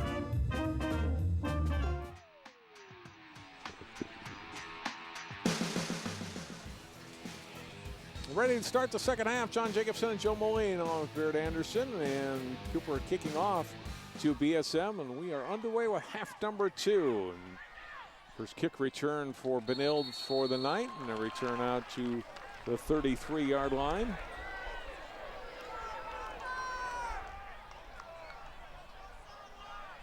And first down and 10. Lynch on the return, 33-yard line for Benilde-St. Margaret's. Well, we'll see what kind of adjustments the Cooper defense makes here in this second half. They want to disrupt that execution that Benilde-St. Margaret's really got better at as the game went on in that second quarter. And Cooper coming up with a big defensive play. They haven't had enough of those yet tonight. Brent Bassett, the senior defensive lineman, comes up and makes the stop. Loss for play. Watkins on the ball carry and lost half a yard. That's one of the bigger guys they have up the middle up there. Makes a good job getting across. Second down, they give to Watkins again, and again stood up at the 30-yard line, the 31-yard line. Another short loss, and there's Bassett again. One big adjustment they made out there defensively. They had 4 down linemen there. They ran a 3-4 defense the entire first half. Come out this opening 2 plays with a 4 down lineman, more of a 4-3, which was what they played last year when I caught them. Let's see if they come out the same way here on third down. Cowan making the initial hit and then wrapped up by Bassett. Now third down and long. Studrud rolling out. Can't find anyone to throw it to, and down he goes. That's the 37-yard line. So good sequence for the Hawks defense coming out to start the second half. And it's a 3-and-out for Cooper. Yeah, best defensive performance so far by the Hawks in this contest. They've stopped Benilde a couple of times before, one on a loss of downs. This time 3-and-out right off the bat. Definitely advantage defense on those 3 plays, and Cooper's got to be excited about that. Let's see if it transitions and carries over to their offense. Maurice Willis with the tackle after a gain of 7 by Studrud. Still 4th down and close to 7 to go, and Arneson in to kick. Second punt of the game.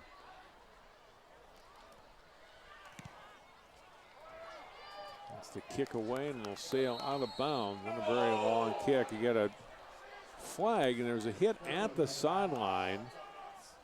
Robert Lee Tolbert tangling up with Carter Byrne. They might get Tolbert perhaps for a penalty. Ball out of bounds at the 42. A very short punt of just 22 yards. Sorry, John. Shouldn't change the possession, though. It's just going to move Cooper back. Right. From where it came on the play.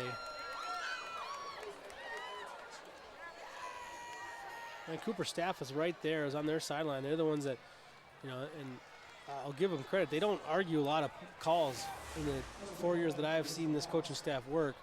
They are pretty sure that this should not have been a penalty, but after looking at it here, it should be a penalty, although the player didn't see the football where it goes out of bounds. And that's, I got to give the player a little bit of slack here in that it wasn't a malicious, intended, bad-natured hit. I mean, he thought the play was still going. So the penalty moves it back 15 yards, first down and 10. Lindquist back in at quarterback. He was the QB in the first quarter.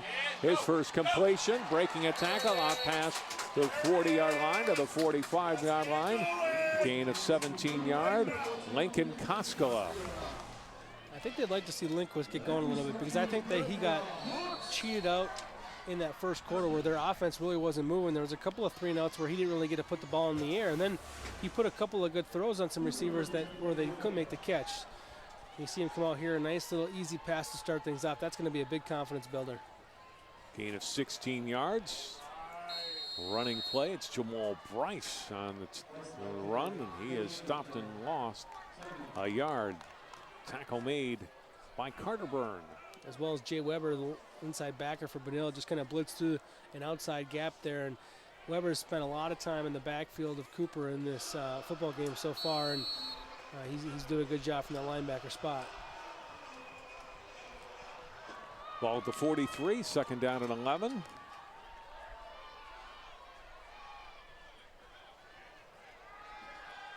Strike over the middle by Lindquist. Has Howard, and he's down to the 35-yard line of Benilde. Pickup of 21. I like this quick little 3-step drop out of the shotgun, Lindquist, and then just throws a strike up over the middle. Those are the kind of passes that weren't connecting in the first half. Here they are on this drive, first drive of the third quarter, and looking pretty good. Philip Howard makes that catch in stride.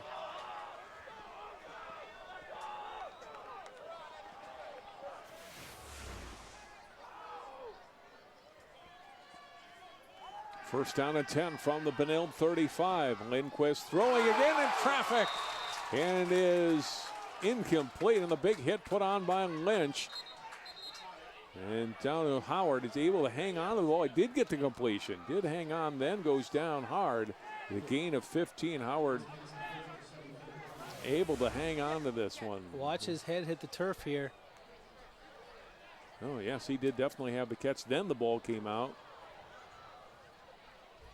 A nice concentration by the young man, makes the catch. And these are the kind of head injuries that you get scared of too. I mean, a lot of it they talk about in football, it's head-to-head contact, but a lot of it, unfortunately, is guys going out making plays and their head hitting the ground, kind of defenseless when he comes down to hit the ground there, and his neck was extended in a funny way too. Good news is that he was moving immediately, and this could be one of those things where your body miraculously protects itself, and it just kind of was a natural reaction to be injured, but we'll see.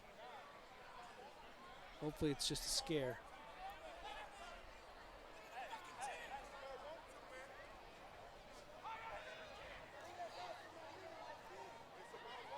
Lindquist coming out with 3 big plays. Joe throwing football, the completion to Koskela for 16, and Howard 21 yards and 15 yards. You know, I'll say this. I thought he looked pretty good in the first quarter and just wasn't, you know, their offense just wasn't clicking. When you're not getting any first downs, you're not getting enough cracks at it, and you're always pressing. And it seems like maybe he came out here this second half and completed that first pass, and just boom, confidence meter went up immediately. I'll say this as well. I think sometimes, you know, when you step back and you watch a little while, have someone else play in your position, you can really learn from that. So the alternating quarterbacks thing, some people are not a fan of that. Cooper's been doing that for a couple of years now.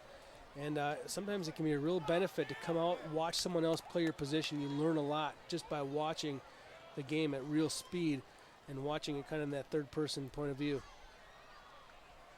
Well, they're being cautious with Philip Howard here. And as Joe said, the good news, he'd get up and they are moving his neck. They're not stabilizing it totally there, not having him move. And they looked like perhaps they were signaling toward off the field, perhaps for some assistance, perhaps for a cart to come help the young man off. Wow, they're not taking chances. If you go out there and you know, someone says that's their neck, I mean, usually in that situation you've seen medics take a lot of precautions, and they don't want to move him around too much. And there's definitely a lot of movement in his hands and his feet and stuff like that, so you're good on that front. Doesn't mean his neck's not sore from that hit, though, or that kind of weird bend that happened when he hit the turf. With an injury timeout, we will take a break here. Our score in the third quarter, Benilde-St. Margaret's 29, Cooper nothing. More prep football from Cooper High School coming up in a moment.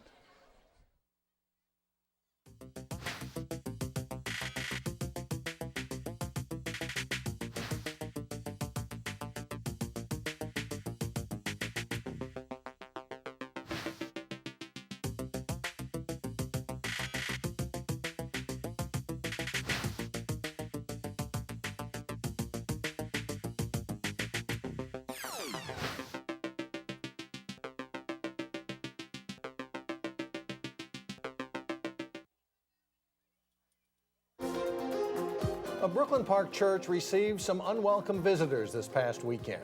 Volunteers really do have their work cut out for them. They'll be inspecting 23,000 residential lots and city boulevards.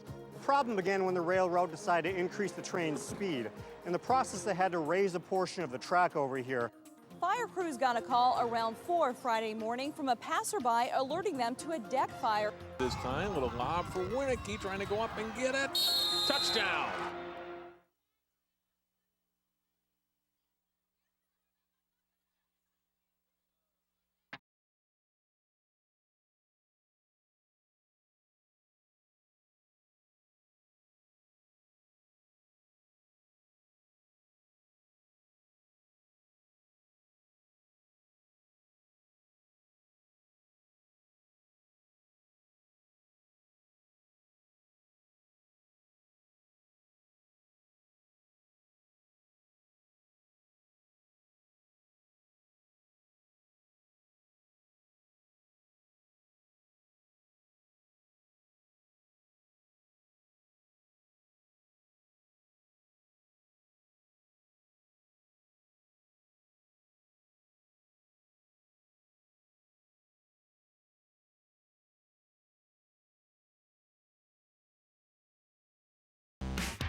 Osseo, Crystal, and Plymouth. Channel 12 is your local source.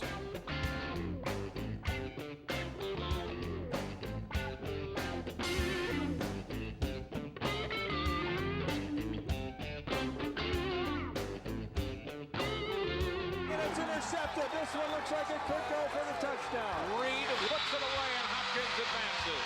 Hello and welcome to a new season of Sports Champ. Channel 12, your local source.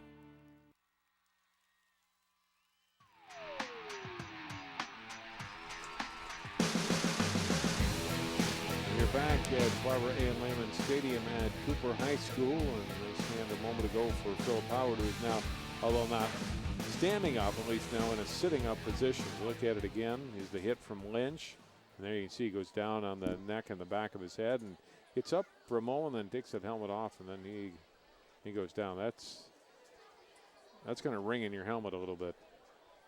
Yeah, I mean, you can see the look on his face. He caught his face just briefly there, and he was in some serious agonizing pain.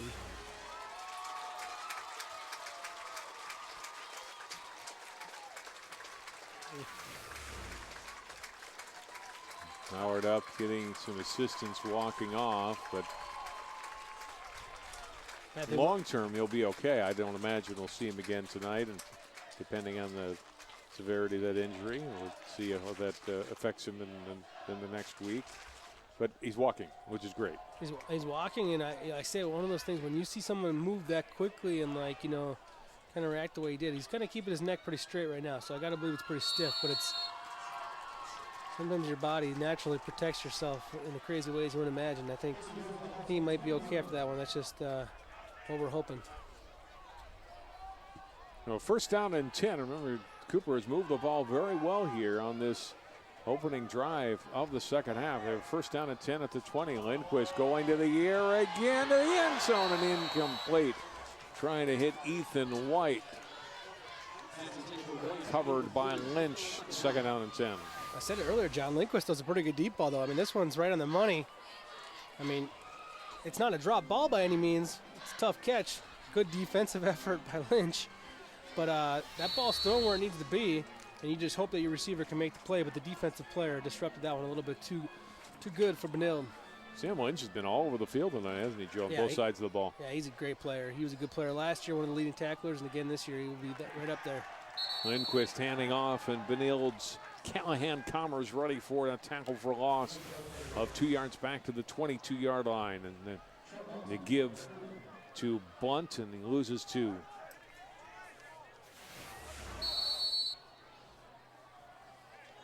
Third and 12.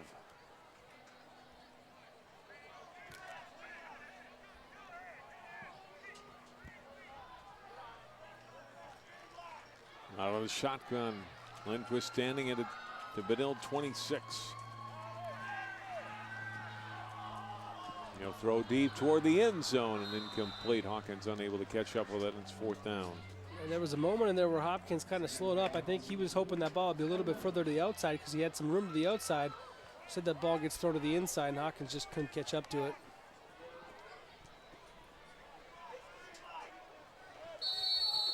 Fourth down territory here, being all the way down inside the 25, and score being what it is, and definitely time to go for it and see if you can't make something happen for the Hawks. Two receivers to each side. Lindquist on fourth down and 12. From the BSM 22-yard line, throwing right toward the end zone, caught for a touchdown. Jordan Marshall, touchdown Cooper. And that was well covered. Marshall comes up with the grab, and Cooper is on the board. Marshall looking a little like Brandon Marshall right there, catching that ball. Boy, that was nice. Ball was pretty well thrown once again, and this crowd here, the home crowd for Cooper, has been waiting to cheer all night long. They're here. They've been looking for something to cheer about, and here they have it now on that big play right there. And this Cooper Hawks is going to be a big play offense, and you saw one of them right there.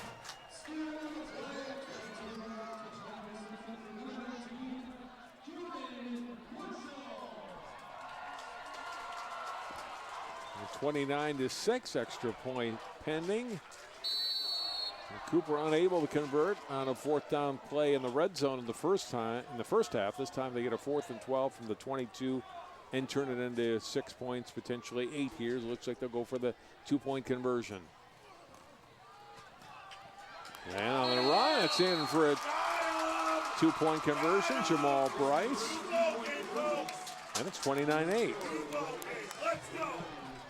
Well, you know, you take these last 2 possessions, and that's the way Cooper wanted things to go here tonight. Defensively, a great 3-and-out to start things, then a big 4th down play after a nice, pretty good drive put together. Marshall makes a big play, and you gotta love what you saw to your senior quarterback, Luke Lindquist, on this opening drive.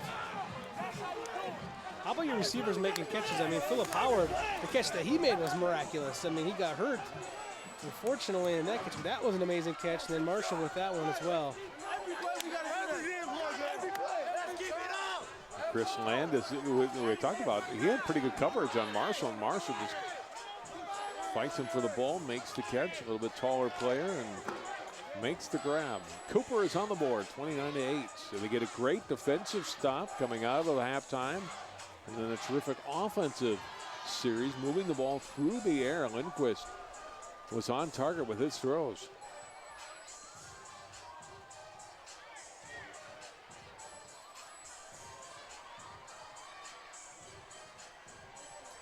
Trey Rooney is the kicker, is a sophomore.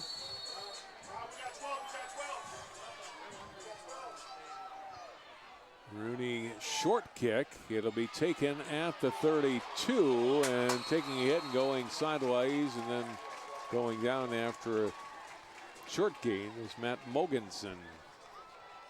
First down and 10 for Benilde. Second drive of the second half. They'll start it at the 33-yard line.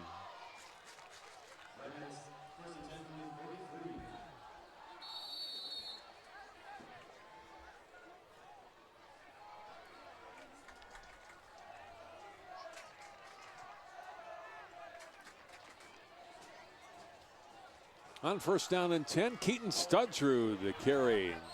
Senior quarterback out across the 40, the 41, and an 8-yard gain. And Benilde trying to regain some of that momentum lost here early in the quarter. Yeah, they're going to see if Studsrud can get his mojo back after, you know, the opening drive of this half. It kind of was 2 carries, and then on third down they got pretty good pressure on him. And so he wasn't really able to do much to put his fingerprints on that opening possession. They'll definitely let him touch this one. Second down and 2. And keeping the ball, Studsrud has a first down. Gained 3 yards out to the 45.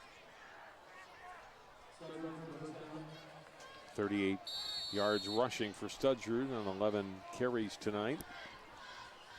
192 yards passing. And then 2 touchdowns.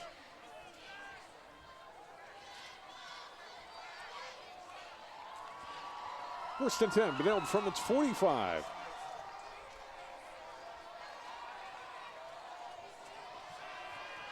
Studsrud throwing right and has the completion at the sideline to Nathan Hanks. Out of bounds at the Cooper 34. It looks like Hanks is pretty well covered for a moment there, but he gets some separation there at the very end. His defender kind of loses his footing a little bit. Joviani Davis kind of lost his footing. Ball got behind him a bit, and big first down for Benilde. And a big first down run here inside the 25 to the 23. And a gain of 12 yards.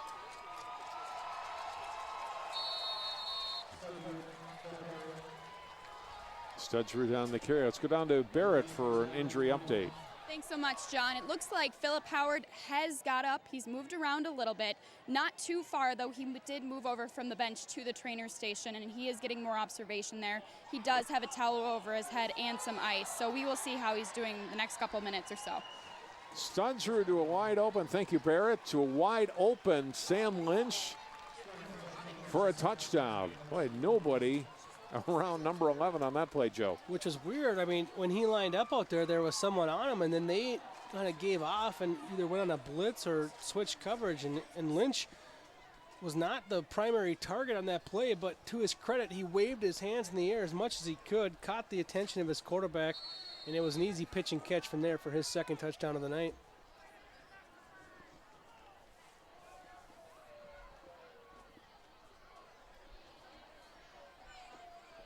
Arneson for the extra point, so Keaton Studsrud gets Benilde's offense back on track. Joe, after a 3-and-out on their opening series in this quarter, and they looked like they did much of that second quarter on that drive right there. Running and passing well. Yeah, absolutely. I think what they said is we got to put the ball back in Studsrud's hands, make him put his imprint on every possession. He gets the pump fake right there, and the pump fake actually wasn't really what opened it up. I mean, the pump fake is kind of him seeing it and then realizing, boy, I got a wide open receiver in the end zone here. And I think Studsrud, his senior leadership and he's got some skills, no question about that, but he's got a little bit of savvy to him. He's been around the block. Anytime you have 2 years of starting experience entering into your third year, it's amazing how much more clear you see things as you get older and you get more experience and the game slows down for you a little bit. And that's at every position. And I imagine at the quarterback position it's really important. But, man, I've seen it happen in the trenches in the offensive line and defensive line. And I can imagine at the quarterback it's even more important. Sam Lynch, 4 catches, 94 yards, 2 touchdowns. Nathan Hanks, 5 catches. John Lager had the 1 catch for 31 yards. Sims had 1 catch for 15 yards and a touchdown. And when I talked to Keaton before the season, he mentioned each one of those guys individually as weapons he has on offense. He hit them all tonight. Kickoff return for the Hawks out to the 30-yard line. Return by Levante Taylor. So we'll see how Cooper can do on its second possession after very nicely moving down the field behind the arm of Luke Lindquist on that drive. Yeah, if Cooper continues to make some strides offensively, I think they're going to be happy when they go away here tonight. I think at halftime, yeah, you definitely want to try to get back into the football game and win, but I think winning this second half will go a long way in taking the steps that they want to take.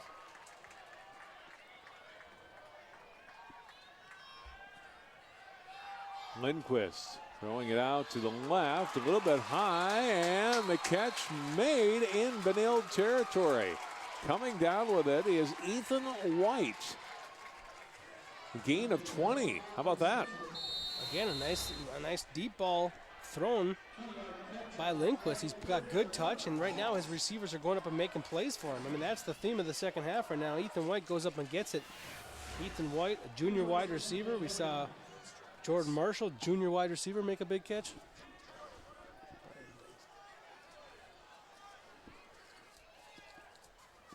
First down and 10 from the 49-yard line. Taking a hit in the backfield. Baker unable to get away from the Red Knights defense, and he'll go down for a loss. Shane Mays among those in on the stop, and Mays a little slow to get off the field for Benilde, limping a little bit. Loss of 5.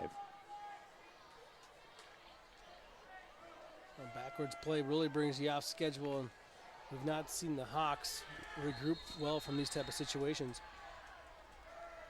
Here's a look at Pat Krieger, co-head coach, along with John Hanks for Benilde. Both those guys, as I mentioned, been around the program a long time, do a nice job of kind of splitting the duties between offense and defense. And John's a little more the fiery one. And Pat, not that he can't get fired up, a little more calm. Well, I think that they do a nice job of complimenting each other and had some success at Benilde over the years. For doing it as long as they've done at the co-head, I mean, they must really have it down, because how opinions work in football and different systems you want to run, and then in the heat of the moment in the games, the way different things can turn. And they have a pretty good rapport, and they've done it at a pretty successful tip as well. They've had pretty good programs year in and year out here at Benilde. Second down and 13 for Cooper. And Lindquist to throw again with the deep ball going over the middle. Has his man. It's a completion inside the 20-yard line. It's Hawkins with a catch down to the 18. Gain of 36 yards. They're finding something right now offensively, and what they're finding is their offensive line's finally protecting Lindquist. First quarter, he was under a little bit of pressure, wasn't seeing the field quite as well. Now he's finding that his receivers are more athletic than the secondary of Benilde-St. Margaret's. They're getting open on those vertical routes, and he's putting some good touch on that pass. Lindquist, a little option, will flip it out to Blunt, cuts back to the middle of the field, still on his feet, and spins inside the 5-yard line all the way down to the 2. Pickup of 16 yards. That play had some spunk to it. Yeah, it did. Blunt, the juniors are kind of coming out here in the second half. Blunt, the junior out of the backfield there, takes a late pitch on that option play. He stuck with it the entire time, got that pitch late. Kind of used his speed to get back through the heart of the defense on a cutback, and then a couple of nice spin moves, bottom deep near the goal line.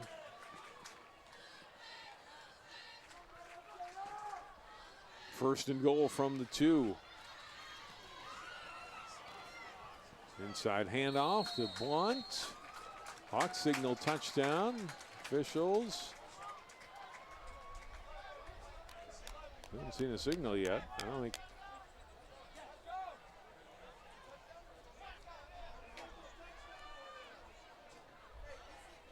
Touchdown for Cooper. I never saw a signal. Did you, Joe? No, they still, even the referees are. What are they looking at the scoreboard for? I can tell them.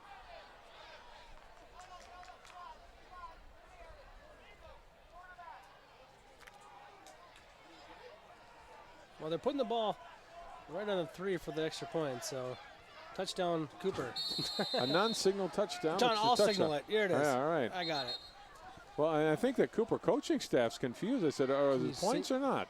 Because, I mean, I didn't see an official signal touchdown, any of the referees. Now, Barrett said the side judge had said touchdown, but I never saw anyone with their arms raised. Well, on the scoreboard themselves have not seen it yet because they haven't put the points up on the scoreboard yet. So the people in the press box are not in the know either. Some slow scoring on the scoreboard. I'll see Lindquist trying to go for the 2-point conversion. Oh, look at that catch! For 2 and 16 points on the board. What a grab by Armani Smith, the junior tight end. I told you, it's junior night here in the second half.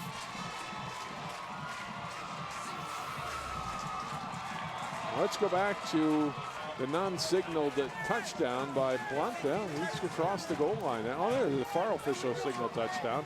He was the only one that did. Now I see it. And now the 2-point play, and Lindquist doing a little jump throw. Look at Smith come down with this. One-handed. Oh, the receivers. I like the speech that they got at half, but I really like the stickum they put on their gloves at halftime because the ball's not missing right now. Boy, they're catching everything.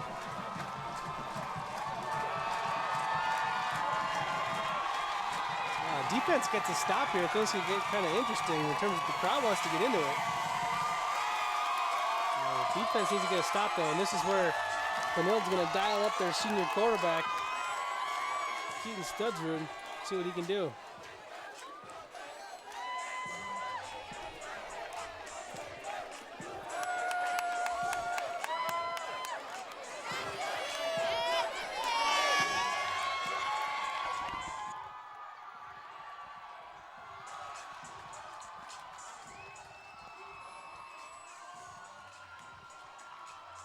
Ball set on the 40. Trey Rooney set for the kickoff.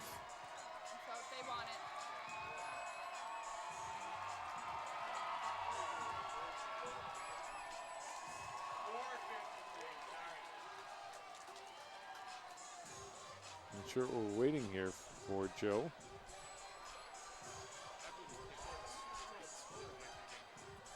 I'm sorry? No, the clock, I think, was off, so.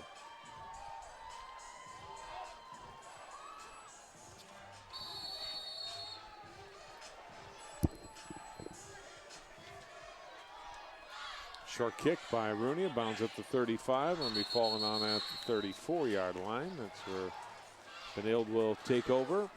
Again, a touchdown drive on their last series after a 3-and-out. In fact, we go down for another injury update to Barrett. spoke with Philip Howard Sr., Philip Howard's father, and he was taken off field on a golf cart, and he does have a concussion, so he will be out the rest of tonight's game. Not sure how that pans out for the rest of the season, though. Back to you. Young Spirit, first down handoff on the right side, and room to run for Nate Berry all the way down inside the Cooper 40-yard line. That play just kept going and going, Joe. Looked like it might go for 8 or 9 yards. Instead goes for 24 yards. Yeah, the best answer right now Benilde has for the momentum of Cooper is just getting back under center and running that offense. They get a good block up on the right side there, a lot of running room. First down and 10, another run. And a gain down to the 35-yard line. Benilde has shown the ability to pass, but they've got some running backs that can carry the load, but behind that offensive line can get them some good yardage, Joe, and we've seen that tonight. Lake Castaneda making the carry there and picking up 8 yards. Yeah, I think they really consider their running game to be kind of a three-headed monster back there with their 3 backs, and they like to share the carries, and the other thing they do really interesting is they counter off each other. I mean, they fake one way, give it to the other, and there's a lot of misdirection and kind of ball hiding in the backfield. It's a real interesting offense that Benilde runs. Fun to watch. Castaneda, first carry, picks up 8 yards, second down, and short ball's fumbled here. Oh, Studger might have gotten back on top of it. Yeah, I think Cooper didn't have enough penetration there to find that ball quick enough. Studger, the quarterback, always aware, sees the ball on the turf and gets to it. Watch him as he watches the play leave, and he gets back to the ball. Well, that's a guy who just wants it. Loss of 1, third down and 3. Ball at the 36 of Cooper. Studger, and we got a whistle. It's going to be a flag against Benilde. It's one thing that they had problems with last week with penalties, and they have not had that at all tonight, but that's a costly 5-yard one there. Second penalty of the night for Benilde. Yeah, false start there on the right side. A couple of guys moved, so it was a little longer cadence, and the lineman didn't hang in on it. So now a third down and 8.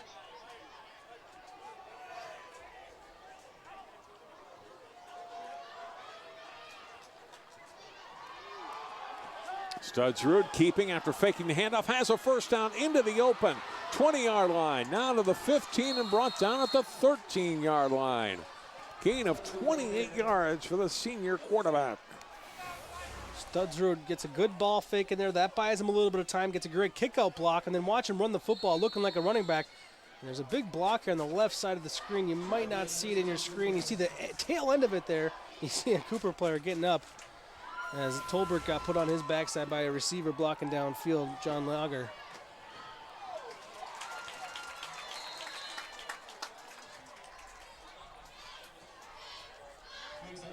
Not much on the first down play to Lynch. No gain, even perhaps a loss of a yard. Bring up second down. Hanks and Lynch now out to the left.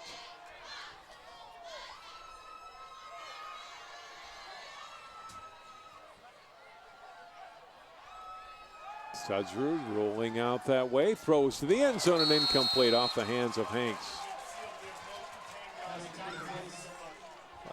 Once again, Studgerud rolling to his left, should be a difficult throw, but he makes it look easy. He throws it on a line, frozen rope right there, and goes through his best receiver's hands.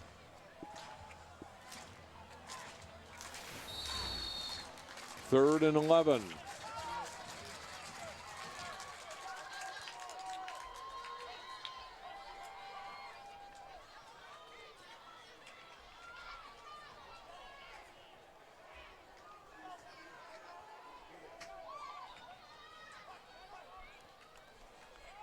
They fake the handoff. Studgerud rolling out under some pressure, comes back to the right, and down he goes, back at the 23-yard line.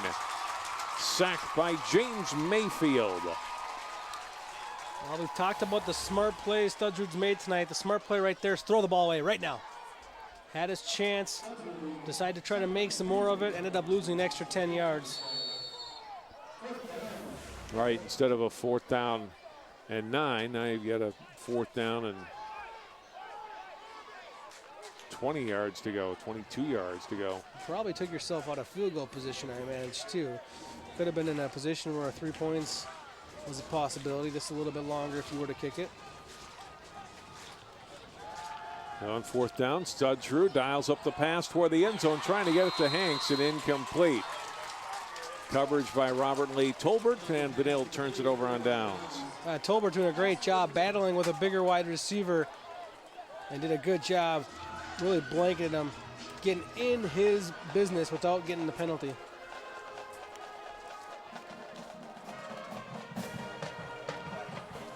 Well, Cooper got the stop now. I mean, now they're winning the second half. Got 2 defensive stops. They give up 1 score. But right now, winning the half effectively by a score of 16-7.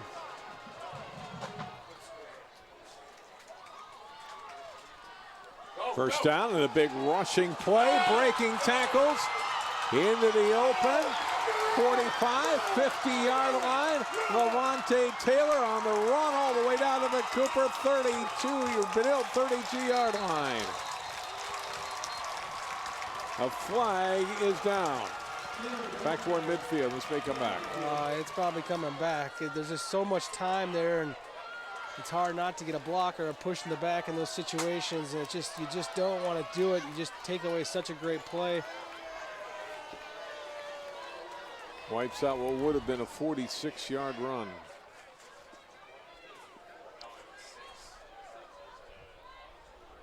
As we take a look at this run, I want to focus on the run, but focus on the hustle of 51. There's 51 in defense, right? He's one of the ones going to make the tackle. He got knocked down right there, gets back to his feet. Watch Jay Weber run this down. It's an impressive run, but I want you to watch Jay Weber as well. Here comes Taylor. Weber's back in the play now. Weber doesn't kind of finish the tackle, but boy, that's quite an effort out of 51. He's had a nice night here tonight. What a run by Taylor, taken away though. And this time, tackle in the backfield and a loss on the play as Blunt gets the carry. And a loss of 3, maybe 4 yards back to the 39. Second down and 14.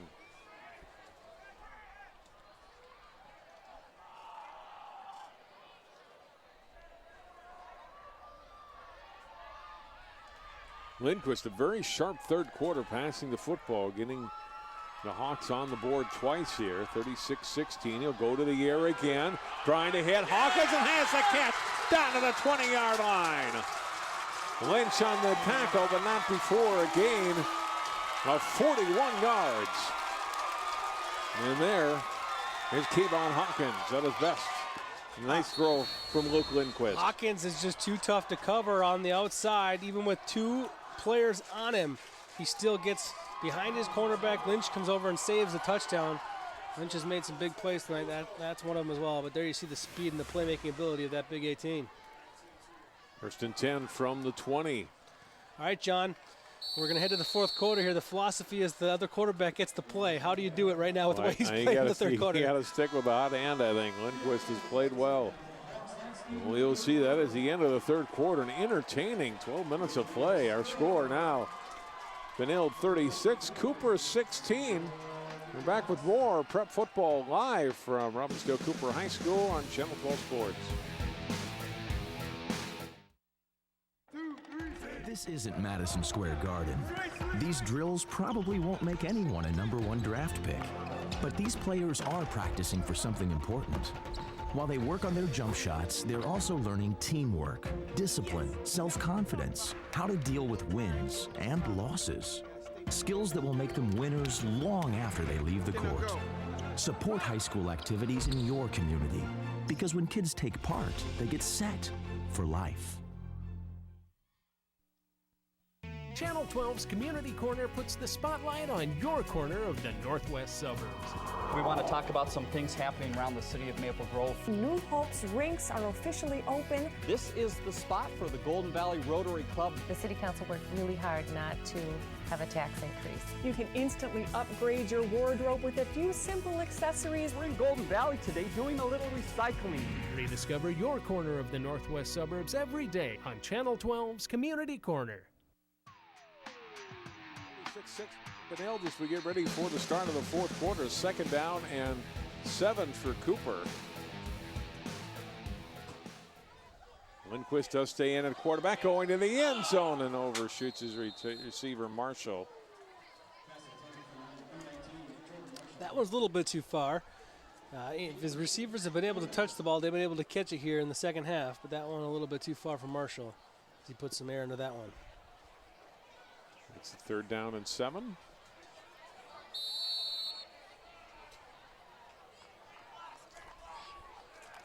Marshall had that nice touchdown catch to get Cooper on the board in the 3rd quarter. 2 receivers to either side on 3rd down and 7. Lindquist under some pressure, and down he goes. The ball comes out, and it's recovered by Benilde.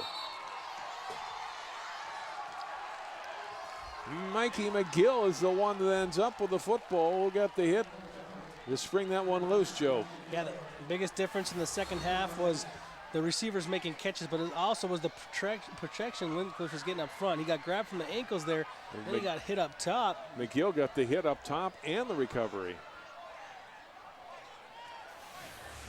And a Benilde player down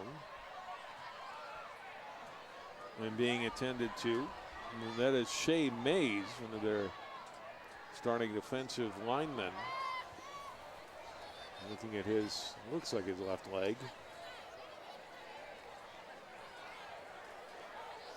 All right, so how do you deal with adversity for this Cooper defense? You know, the halftime worked. They came out from the second half, kind of treated like a new ball game, but we haven't really seen them bounce back from a turnover quite yet, and you see how they do it right now. And for Benilde as an offense, you're looking for the knockout punch now.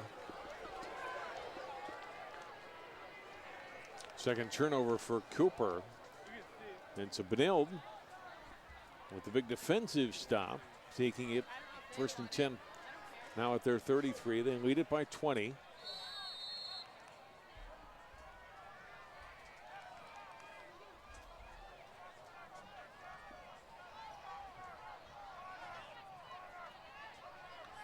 Studsrud with 3 passing touchdowns tonight.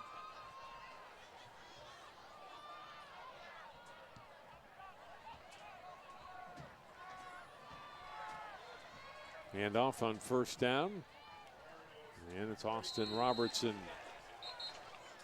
getting back to the line of scrimmage, but that's it.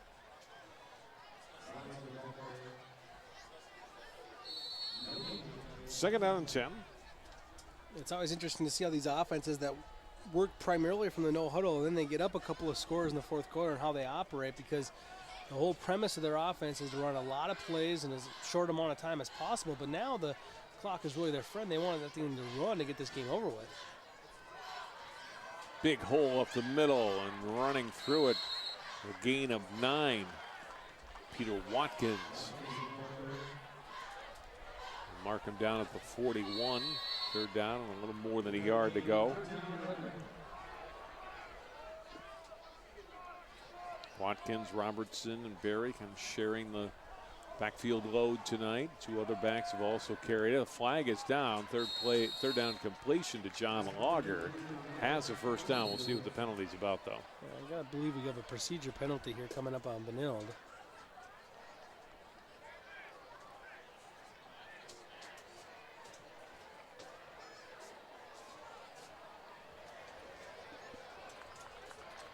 Five-yard penalty on the illegal shift, and it'll be 3rd down and 6 for Benilde. 10:45 remaining.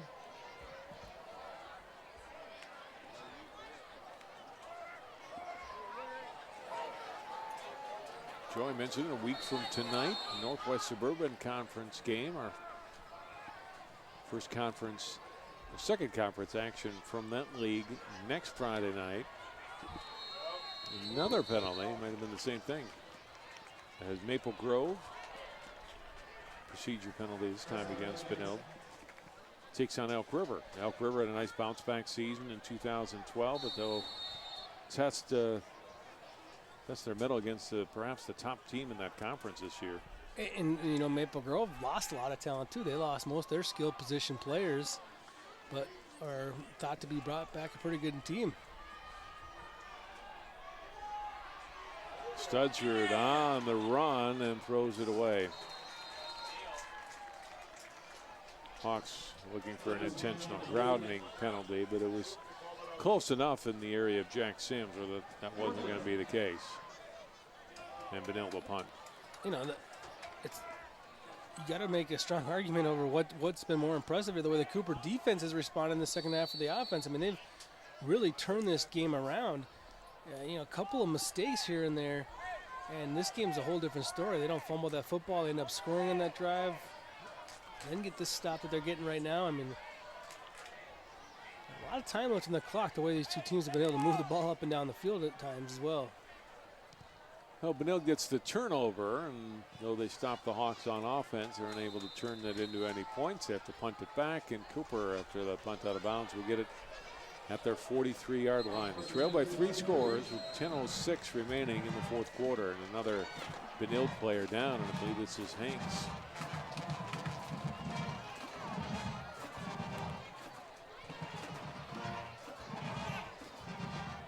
Hanks is down. I didn't see what happened to him there on that play, Joe. No, I didn't either.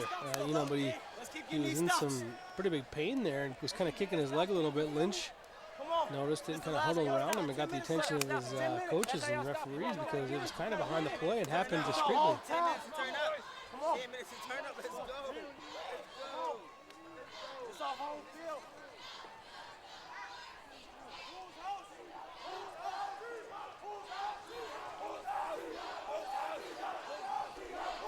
Williams got popped pretty good, and he's able to get up. Didn't seem to be figuring anything like a serious leg injury, so that's good news for Benilde.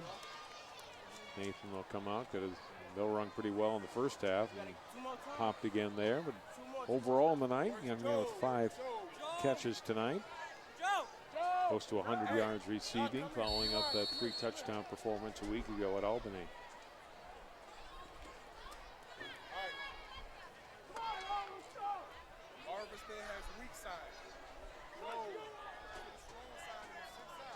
First down and 10, Cooper from their 43.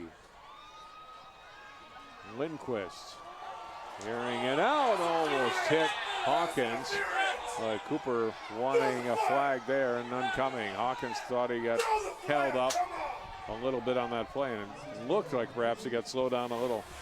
Yeah, it looks like there was a little bit of a grab right prior to where our replay picked up. And Hawkins looked immediately, thought he was going to get it. Fans definitely wanted it, so you could definitely see some kind of contact there when the ball was in the air.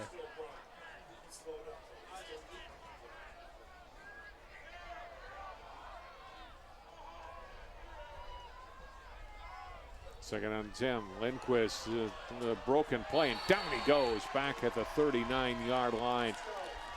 Nick Gugamos with the tackle. Excuse me, I think it's Jake Weber, Weber getting in there with the sack and the loss of 7. Go back to that first down play again.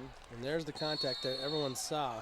You saw it at the very beginning of that clip. It was kind of a grab of the hip, and because that ball was so close to being catchable, I think that probably should have been a penalty. It definitely slowed his progress down and impeded his progress on the way to that football. And then now you look at what's happened. Now it's 3rd down and long after the loss. Weber with the tackle, almost got him again. Lindquist with the throw, completion to Hawkins at the Benilde 49, and Hawkins goes down hard, and the tackle made by Lynch and Jack Johnson. This is a big step in the right direction. Look at the blitz. You got 2 linebackers coming from the outside. Weber nearly gets him, and he takes a big hit as he gets rid of the football. That's a big step in the growth of the quarterback, Luke Lindquist, because the blitz came. He kind of bought some time by shifting a little bit to his left, got out of the pressure, and then took a big hit as he got rid of that football. Big play by the senior quarterback, and now let's see if they can kind of finish it off with this 4th down conversion. 4th and 3, under 9 minutes to play in the game. And the ball is fumbled, and it's turned over on downs. And Benilde will get it at the Cooper 45. Benilde-St. Margaret's was timing that play. Look at the blitz come right here.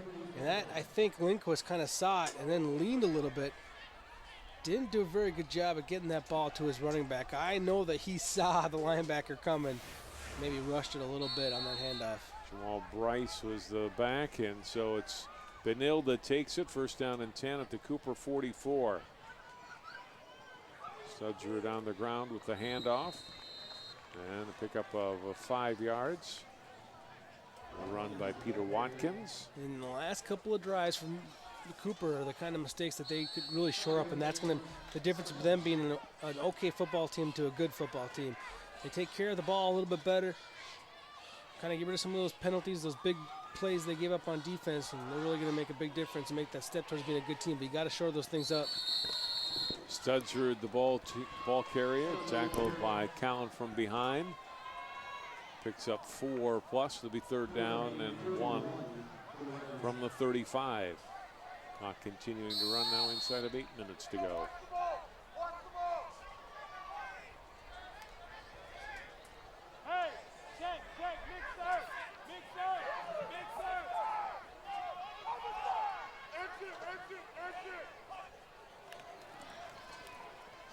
Studgerud will get 2 more. Officially 16 carries for 83 yards tonight. And the senior quarterback, over 200 yards passing and 3 touchdowns. He's gotten pretty good his last couple of years. Last year he went 8 for 11 passing, 104 yards. And on the running the game, he ran it for 19 times, 178 yards and 3 touchdowns last year in his junior year in that big victory. Studgerud keeping and inside the 30. He'll rip off 6 more yards on this carry.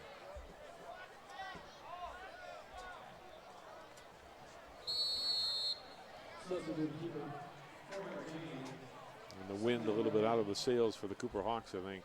Shows a couple of big plays that have not gone their way on the last couple of drives, unable to convert with the football on offense. Well, yeah, I mean, the broken play that went for a loss and the fumble and, you know, back-to-back lost fumbles off just kind of miscues.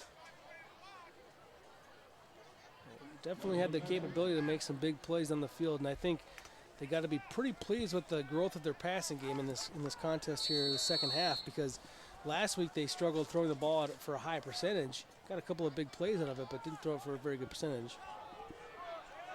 Third down. And 5 yards to go. Studgerud to throw. Fires. Has his man John Lager. First down at the 21.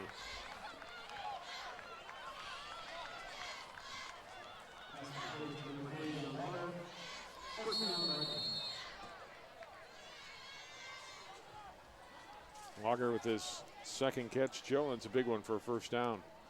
I called his name earlier on in the game with a catch. Comes back, makes another one there. He's done a good job of blocking in this offense downfield. Play action. Studgerud going to the air. Wide open. Jack Sims. Touchdown. 21 yards. Great play fake. And Sims, 2 catches, 36 yards, 2 touchdowns. The reason why the tight end is so dangerous in those opportunities, usually the secondary is used to the tight end kind of running after them to block them. So on a play action fake, when you're the safety there, you think the tight end's actually coming to block you. You're fine stepping out of the way of that, and then he runs right by you, and lo and behold, he's wide open for a touchdown in the end zone.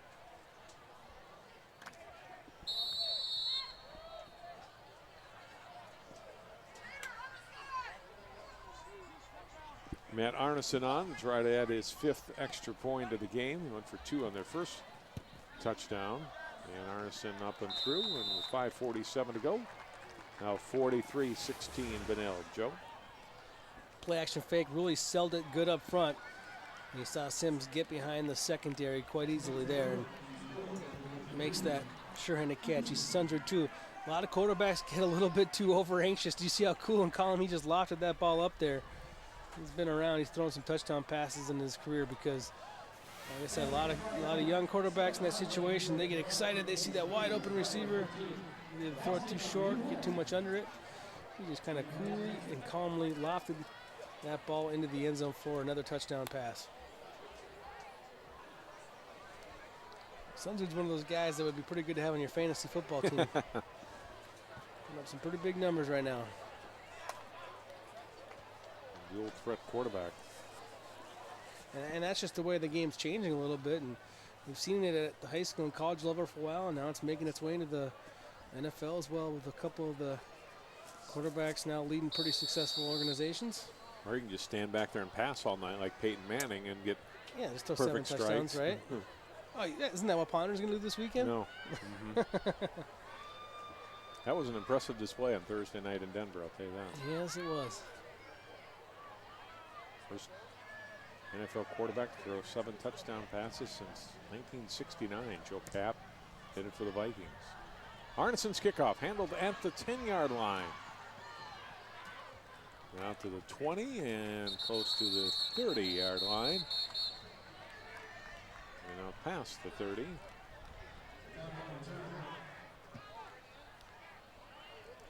So first down and 10 for Cooper with 5:41 to go. Lindquist will remain in at quarterback here. First down and 10. We'll actually spot it back at the 30-yard line.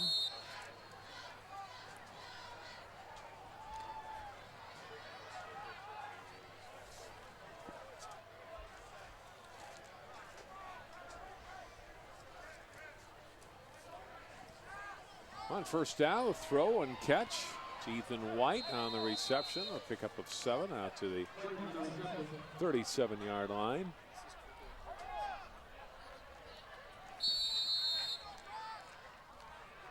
Second down and 3 coming.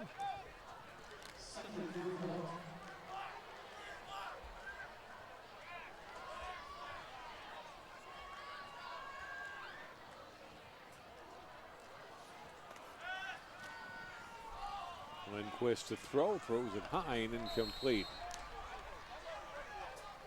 Marshall, the intended receiver. It'll be third down and 3, stopping the clock. 5:06 to play. Cooper next week, 3rd consecutive home game. They will host New Ulm Friday night the 13th at 7 o'clock, then go on the road the next week to take on Spring Lake Park. Benilde-St. Margaret's will play their home opener next Thursday night at 7. They will take on St. Louis Park. And then the following Friday, they'll be at home to play Fridley. Third down throw, and it's a completion for a first down for Cooper. Armody Smith with a great 2-point conversion catch. Oh, check, that's 24, not 34. That's Benson Jefferson, his first grab tonight. Yeah, Fridley's a team that beat them in the regular season last year, 51-21. They came back and they beat Fridley 40-0 in the playoffs. That's a 71-point swing against one opponent. And they really learned from their mistakes against the Fridley Tigers early on last year in that loss. First down run. Out across midfield and into Benilde territory. Taylor on the carry, and it picks up 8 yards. You know, we talked about Benilde spreading things out tonight offensively. Cooper's done a lot of that too. Joe, we saw the catch 2 plays ago from Jefferson. He was the 8th player to catch a pass for them tonight. They've had 4 or 5 guys running the football. They can mix it up. They've got some weapons they can use. There's more than just 1 or 2 guys. As Lindquist goes deep, Marshall got turned around a little bit. Incomplete, but there's a flag down, and I believe we'll have a pass interference penalty coming up against the Red Knights. I think when he came out of his turn, there was some interference. And so Cooper's going to get a nice little penalty on the defense, I believe, to move the chains. I think, what was it, last year Cooper had the primary running back, and it was Billy Kellogg. You know, it was give the ball to him as many times as you can because he was that dynamic of a running back, and they had some other weapons as well, but he just was that good.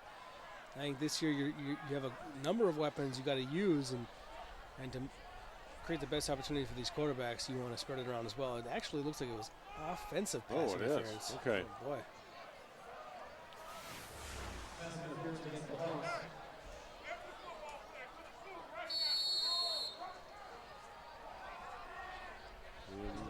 Perhaps happened just before that, a little push off perhaps by Marshall, but it's really too bad because that ball was not catchable. You think, right.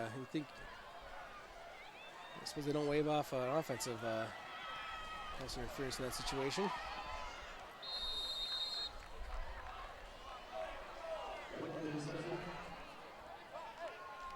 Pass and catch going from Lindquist to White out to the 42-yard line. Well, it makes a good adjustment to make that catch right there, but that's the one throw that looks like Lindquist could really use some work on. Those shorter, kind of throwing it on a quick 3-step drop. He's been a little bit more sporadic. He's really impressed me with his deep ball, but that pass right there could have been a little bit more accurate and perhaps gotten some more yards out of it. 3rd and 11, and down he goes. Sacked by Carter Byrne.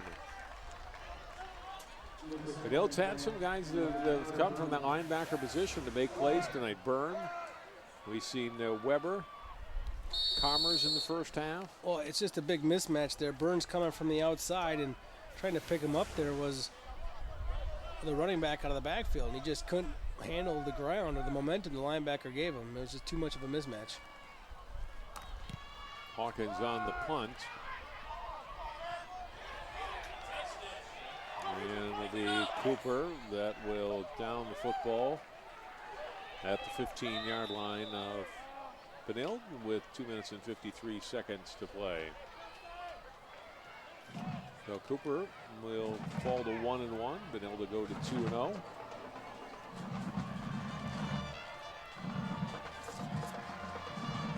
You got to think Benilde's got a pretty good chance too to win this conference now. Tino Grace has been out for a couple of years. Last year, Spring Lake Park jumped up and won it. But you'd like to think that Benilde's got a decent chance this year. Spring Lake Park's probably got a good team again. You'd imagine they lost first week, 22-15 in a tough one. That was against Matamidi.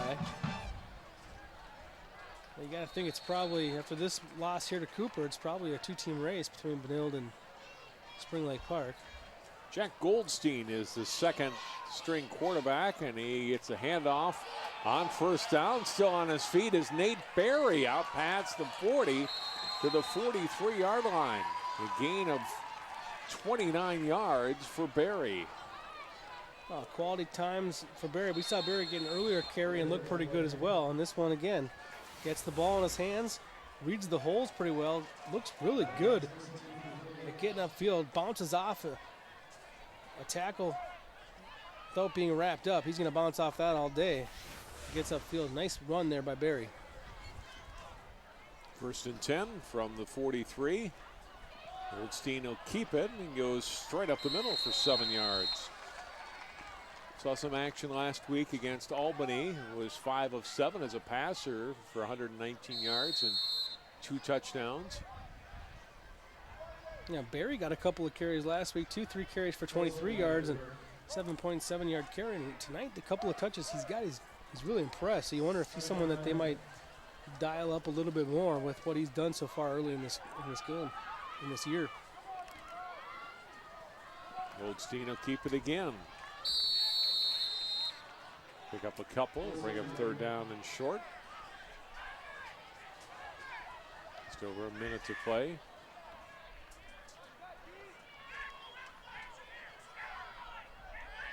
Well, Cooper with a better second half, Joe, but no way you could expect them to overcome that 29-0 deficit. No, and if you look at it from, the way that Cooper's going to dice it up is, hey, we're winning the second half 16-14. You play like we do in the second half, and you're in this ball game. It's a whole new ball game. And, I want to mention, Coach Willie Howard goes into halftime, and he talks about execution, and that's what was lacking. He's absolutely right. And he brought it in during that interview, and he brought it in during our pregame conversation with them. But he said, I asked my kids to execute in the classroom. I expect them to execute on the field as well. And, one of the things I know Barrett asked him before the game was, what did you guys do in the offseason conditioning-wise? What are you guys working on? He said, he brought up, the classroom stuff in the offseason just being as important as getting in shape. He's really shaping young men here at Cooper, and I've really been impressed with what he's done with the program the last 4 years. And Cooper football has to be very proud of what they have going on here. Whatever the record ends up being this year, the program is in better shape than it was 5 years ago, and these kids are turning out and having better futures because of the coaching staff that's leading the way.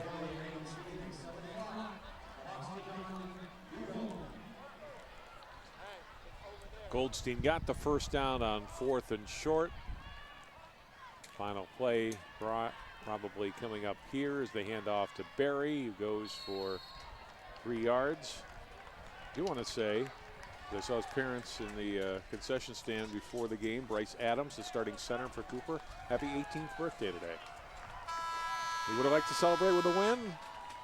Better second half for Cooper, but they fall 43-16. Well, he can go buy a Powerball ticket. That's right. Have a luckier opportunity with that. I think Cooper, you know, it's going to be growing pains when you're returning 2 senior players with some experience, and you're facing a Benilde team who's bringing back seniors at their best positions, and the kind of talent and leadership they have at those positions. You kind of expected the outcome to be what it was here tonight. Cooper put up a good fight for many parts of that game, but Benilde was just too much to handle for this Cooper Hawks team. We'll take a break, come back, wrap things up from Cooper. A final score, Benilde-St. Margaret's 43, Cooper 16. More football coming up from Cooper High School after this timeout.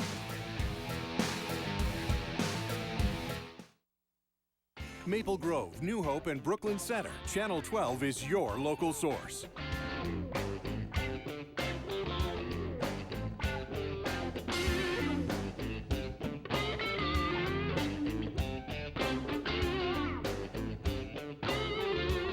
Intercepted. This one looks like it could go for the touchdown. Reed looks it away and Hopkins advances. Hello and welcome to a new season of Sports Champ. Channel 12, your local source.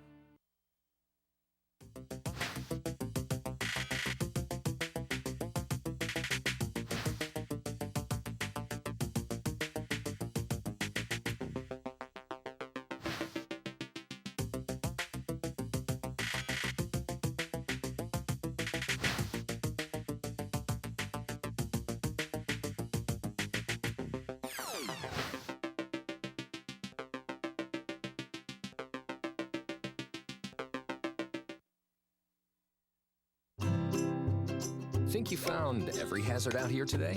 Think again. The spot you missed could be a killer. That spot on your skin could be skin cancer. If you're a man over 50, you're in a group most likely to develop skin cancer, including melanoma, the kind that kills 1 person every hour. That's why your best shot is to check for a spot. It's easy. Follow through and check your skin. Go to spotskincancer.org to find out how. A message from the American Academy of Dermatology.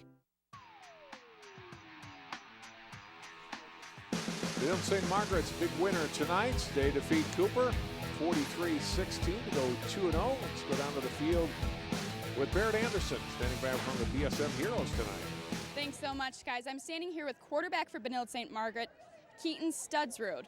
How do you feel about tonight's performance, individually and as a team?